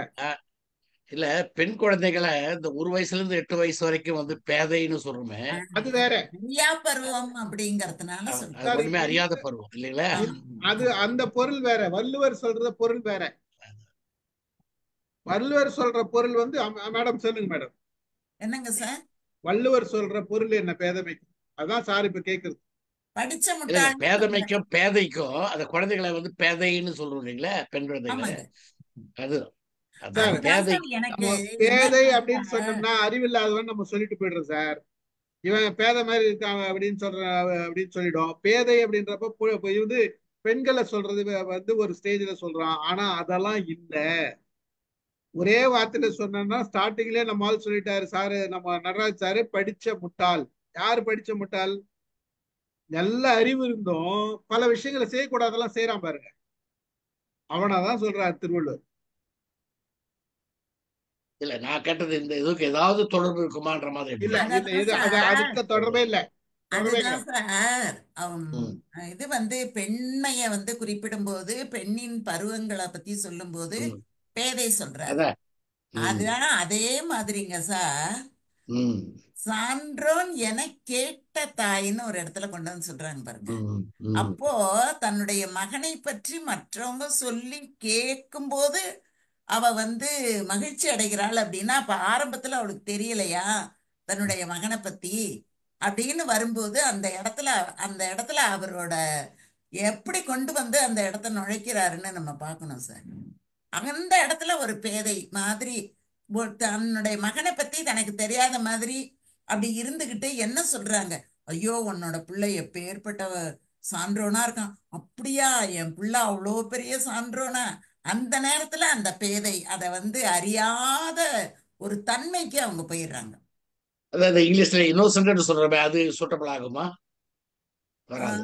ஆஹ், என்ன சார் அது பேதைங்கிறதுக்கு இன்னசென்ட் சொல்றேன். அது சூட் ஆகாது சார். இது சூட் ஆகாது. அது இங்க சரி, அது சரி. சொல்லல. அவர் இன்னசென்ட் அது கிடையாது. கள்ளங்கபடு. அறிவுள்ள முட்டாள். அறிவுள்ள முட்டாளதான் சொல்றாரு இங்க. சரி. நம்ம சொல்றோம்ல அறிவுள்ள முட்டாள். ம். படிச்சேன் இப்படி ம். நடந்துக்கிறேன் கேக்குறோம்ல. எத்தனை பேரை கேக்குறோம்? ஆமா படிச்ச முட்டாள்னு சொல்றது அது அதுதான் ஒரு அதுதான் அதுதான் அதுதான் இங்க சொல்றது. அதுல வகை வகையா சொல்றாரு. நீ கஷ்டப்பட்டு சேர்த்த சொத்தை வந்து வீட்டுக்கு கொடுக்காத, அது ஊதாரித்தனமா அழிச்சிடுவாங்க அப்படின்னு சொல்றாரு. ஒண்ணு ஒரு ஒரு குரல்ல ஒவ்வொரு விஷயத்த சொல்லிட்டு வர்றாரு. மகிழ்ச்சி. ஆறுமுக சார் சொல்லுங்க. Mike mike mike. இல்ல சார், இப்ப நீங்க சொன்ன கருத்தே போதும் சார். வந்து நான் புதுசா ஒண்ணும் சொல்லல. இல்ல உங்க அனுபவத்துல ஏதாச்சும் சொல்லுங்க. இல்ல இப்ப வந்து நான் உடனே விளைகிறேன். ஏன்னா என் பொண்ணு இப்ப லைன்ல வந்திருக்காங்க அப்ராட்ல நீங்க இருந்து. பாருங்க அதனால முடிச்சுட்டு அவங்க நீங்க வாரத்துக்கு நீங்க ஒரு தடவை தான் வருவாங்க. அது பாருங்க அதை நான் கொஞ்சம் வித்தியாசம். பாத்துக்கிறேன். பாருங்க அப்ப இதுல வந்து ஜாயின் பாருங்க. பண்ணிக்கிறேன். மகிழ்ச்சி சார். மகிழ்ச்சி. நன்றி சார். நாளை நிகழ்ச்சி இல்ல, மண்டே தான், திங்கட்கிழமை. நன்றி சார். சந்திப்பா சார். Okay, thank you. மகிழ்ச்சி. சொல்லுங்க சார். நடராஜ் சார் சொல்லுங்க. லண்டன்ல இந்த மாதிரி எத்தனை பேர் இருக்காங்க? இல்ல நான் கொஞ்ச நேரத்துல நான் லீவ் ஆனாலும் ரொம்ப பேர் இருக்கிறாங்க. ரொம்ப பேர் அதாவது நம்மளோட படிச்சு பாஸ் பண்ணவங்களே இப்படியான தளத்துக்கு வர்றாங்க இல்லையே. அதை பார்த்து எனக்கு ரொம்ப ஆச்சரியமா இருக்கு. என்ன செய்யறது? என்ன பண்றது? நன்றி, இந்த வணக்கம். இது தெரிய மாட்டேங்குது சார். நம்மள மாதிரி இருக்கிறவங்க நம்மள மாதிரி சிந்திக்கும் போது நம்மளோட கருத்துக்களை வந்து நம்ம ஒரு நல்ல வெளிப்படையா பேசுறதுக்கும் நம்ம மனசுல வந்து இருக்கக்கூடிய கஷ்டங்களை போக்குறதுக்கும் இந்த மாதிரி தளங்கள் எவ்வளவு நமக்கு உதவியா இருக்குது அப்படிங்கறத வந்து அந்த சுவை தெரியறது இல்ல சார். இல்ல மேடம், அவங்களோட சுவை வேற, அவ்வளவுதான். இது வந்து இந்த இந்த நேரம் வந்து எப்பேற்பட்ட ஒரு திருக்குறள் மாதிரி அதுக்கு ஒப்பான நேரம்னு தான் இதை வந்து நம்ம கருதணும். இல்ல அது ரைட்டு, அதுதான், அது உண்மைதான். ஆனா வந்து அது எல்லாருக்கும் நம்ம பொருத்தம் அமையறது வாய்ப்பு இல்லை. ஏன்னா நம்ம சக்கரபாணி சார் வந்து போட்டிருந்தாங்கல்ல, நான் வந்து வெளியில போறேன் அதனால என்னால கலந்து கொள்ள முடியல அப்படின்னு சொல்லணும்னு அவசியமே இல்ல சார். ஆனா கூட அந்த மனசு வந்து தேடுது இல்ல, ஐயோ நம்ம போலையே அப்படின்னு அந்த தேடல் வருது பாத்தீங்களா? அதுதான் சார் இதுல இருக்கிற அதுல ஒரு மகிழ்ச்சி இருக்குல்ல நமக்கெல்லாம். இல்ல நமக்குமே அது எவ்வளவு ஒரு தேடல் இருந்ததுன்னா நம்மளால போக முடியல, வர முடியல, ஐயோ நம்ம இப்படி வெளியில போயிடுறோமே, முக்கியமா போக முடியலையே அப்படின்னு எங்கேயோ ஒரு இடத்துல ஒரு சின்ன ஒரு இது இருக்கதான் இருக்கு. அதுதான் மகிழ்ச்சி. ஒரு அருமை, நல்ல ஒரு அதிகாரம். அவசியம் நம்ம அலச வேண்டிய அதிகாரம் தான் அது. வந்து பேதமை அப்படின்றது வந்து இது எந்த அளவுக்கு நம்ம எந்த அளவுக்கு புரிதல் இருக்குது, திருவள்ளுவர் எந்த கோணத்துல இதை சொல்லியிருக்காருன்றது தெரிஞ்சுக்க வேண்டிய ஒவ்வொரு அவசியமான ஒரு அதிகாரம். எல்லாருக்கும் அந்த விளக்கம், நம்ம கொடுத்த விளக்கங்கள் நிறைய கொடுத்துருக்கோம். நல்ல கதைகள் சொல்லியிருக்கோம், நல்ல அனுபவங்கள், அதாவது நம்ம வாழ்க்கை பாடங்களை சொல்லியிருக்கோம். வாழ்க்கையில இப்ப நடந்த ஒரு செயலை நம்ம சொல்லி காட்டணும். அந்த மாதிரி பல உதாரணங்கள் கொடுத்துருக்கோம். மகிழ்ச்சி. கலந்து கொண்ட அனைவருக்கும் நன்றி. சாருக்கும் நம்ம சொல்லணும் சார், இன்னைக்கு முழுவதும் நம்மளோட இருந்து ரிஃபாய் பாய் சனிக்கிழமை தானே அவருக்கு லீவ், இன்னைக்கு ஃப்ரீயா இருந்திருப்பாரு. வந்து ஆனா ரிஃபாய் சார் வந்தாங்கன்னா என்ன ஒரு சிறப்பு வரும்னா அப்படியே தெரிக்கும். இந்த கலைஞரை பத்தி சொல்றது, கலாம பத்தி சொல்றது, அப்படி தெரிக்கும் பாருங்க. அப்படி இப்படி பட்டு தெரிக்கிறது ரொம்ப நல்லா இருக்கும். ஒரு செகண்ட்ல அப்படி வந்து நல்ல உதாரணம் கொடுத்தீங்க நீங்க, அருமையான உதாரணம், நல்லா இருந்தது கேட்கறதுக்கே. ஓகே, அவ்வளவு சர்வசாதாரணமா அதை வந்து ஏற்கனவே கூட அதை படிச்சிருக்கேன் சார். இது நாணயமான வெற்றி தான் அப்படிங்கறத படிச்சிருக்கேன். இருந்தாலும் அதை வந்து ரிஃபாய் சார் சொல்லும் போது நல்ல மாதிரி ஆளுமையில கட்டுறதுதான் மேடம் சார். நீங்க சொன்னீங்கன்னா என்ன சொல்றது, நீங்க என்ன குறைச்சலானவர்னு நினைச்சிட்டு இருக்கீங்களா? அவ்வளவு பெரிய திறமைசாலி, அவ்வளவு பெரிய நல்ல வாத்தியார் இருக்கும்போது நல்ல மாணவன் இருக்கிறதுல என்ன ஆச்சரியம் இல்லை. ஒண்ணும் கிடையாதுங்க சார். பிரமாதமா சார் வந்து கவிதை எழுதுறது என்ன, சொல்றது என்ன, விருது வாங்குறது என்ன, ரொம்ப மகிழ்ச்சி. ஆனா நான் வந்து சொல்லதான் எனக்கு தனியா போன் பண்ணி சொல்ல முடியறது இல்லையே தவிர, ஆனா உண்மையிலேயே ரிஃபாய் சார் வந்து எனக்கு ரொம்ப பிடிக்கும். ரொம்ப நீங்க நல்லா இருக்கணும் சார். ரொம்ப உங்க ஆசீர்வாதம் தான் நான் தேடிக்கிட்டே இருக்கேன். உங்க ஆசீர்வாதம் தான் வேணும் எனக்கு. ரிஃபாய் பாயெல்லாம் தொடர்ந்து, அதாவது நம்ம மைண்ட் யுவர் மைண்ட் ஸ்டார்ட் பண்ணதுல இருந்து வந்துட்டு இருக்காரு. இவர் கூட இன்னொருத்தர் வருவாரு, ராயப்பன், துரை ராயப்பன். அவரும் அபுதாபி தான். அவரும் வருவாரு. அவரும் ரொம்ப, அதுக்கப்புறம் அவரு கொஞ்சம் சோசியல் சர்வீஸ் எல்லாம் பண்ணிட்டாங்க, இங்க போயிட்டாரு. இப்ப தொடர்புல இல்ல, நம்ம குழுல இருக்காருன்னு நினைக்கிறேன். ஆனா தொடர்புல இல்ல, வர்றது இல்ல. எனக்கு கூட மேடம் நீங்க நடத்துற அந்த கிளாஸ்ல அட்டன் பண்ணது ஆசை, பட் போதிய டைம் கிடைக்கல. கிளாஸ்ல கரெக்டா ஆரம்பிச்சுட்டு முதல்ல இருந்து கடைசி அப்படி கண்டினியூவா இருந்து கேட்கணும். சும்மா ஏனதானு இருந்தா உங்களுக்கும் நான் கொடுக்க மரியாதை இல்லாம போயிடும். ஒரு மகிழ்ச்சியான நிகழ்வுகள் தான். ஆனா உங்களை முதல்ல கண்டதும், நீங்கள் தந்த கவிதை, அஞ்சல் பெட்டிங்களை கவிதை தந்ததும் இன்னைய மனசுல இருந்து மாறவே இல்லை. அதுதான் எனக்கு அப்படி நிலையா நிக்குது. அமுதாமாடன்னா அந்த கவிதை மறக்க முடியாத கவிதை. அது ஒரு தடவை இதுல போடுங்கிற போட மாட்டேங்க. நான் வந்து அமுதா மேடம் எங்க பார்த்தேன்னா, நம்ம இவங்க பச்சைவேதி மீட்டிங்ல தான் நான் பேசினப்ப பாராட்டினாங்க. அப்பதான் முதல் முறையா அவங்கள பாக்குறேன். இல்ல மேடம், நினைவுல இருக்கா? ஆமா சார், நல்ல நினைவு சார். எனக்கு முதல் முறையா நான் வந்து நான் இந்த தளத்துல இவ்வளவு நாள் பயணம் பண்ணுவேன்னு தெரியாது. எனக்கும் யாரும் தெரியாது. யாரும் நம்மள பாராட்டுறாங்க, பெரியவங்க, நமக்கு மகிழ்ச்சியா இருந்தது அப்படின்னு. ஆனா ரொம்பதான் சொல்வீங்க பெரியவங்கன்னு. ஆனா மெட்ராஸ் கேதரிங் கூட அம்மா மாமாலாம் வந்து ரொம்ப சந்தோஷம். ரொம்ப உண்மை நன்றி. உண்மை உண்மை. ஆ. இல்ல, எனக்கு கடைசி பொண்ணு இப்ப படிச்சுட்டு இருக்கா, தேடி பண்ணிட்டு இருக்கிறா. கல்யாணம் பண்ணும் பொழுது இந்த எம்ஐ டீமை அங்க கொண்டு வரணும் காயல் பண்ணத்துக்கு. ம். இறைவன் ஓ, நாடினா காயல்பட்டினமா? சரி அங்கதான் சரி. வச்சு கல்யாணம் பண்ணணும். சரி சரி சரி.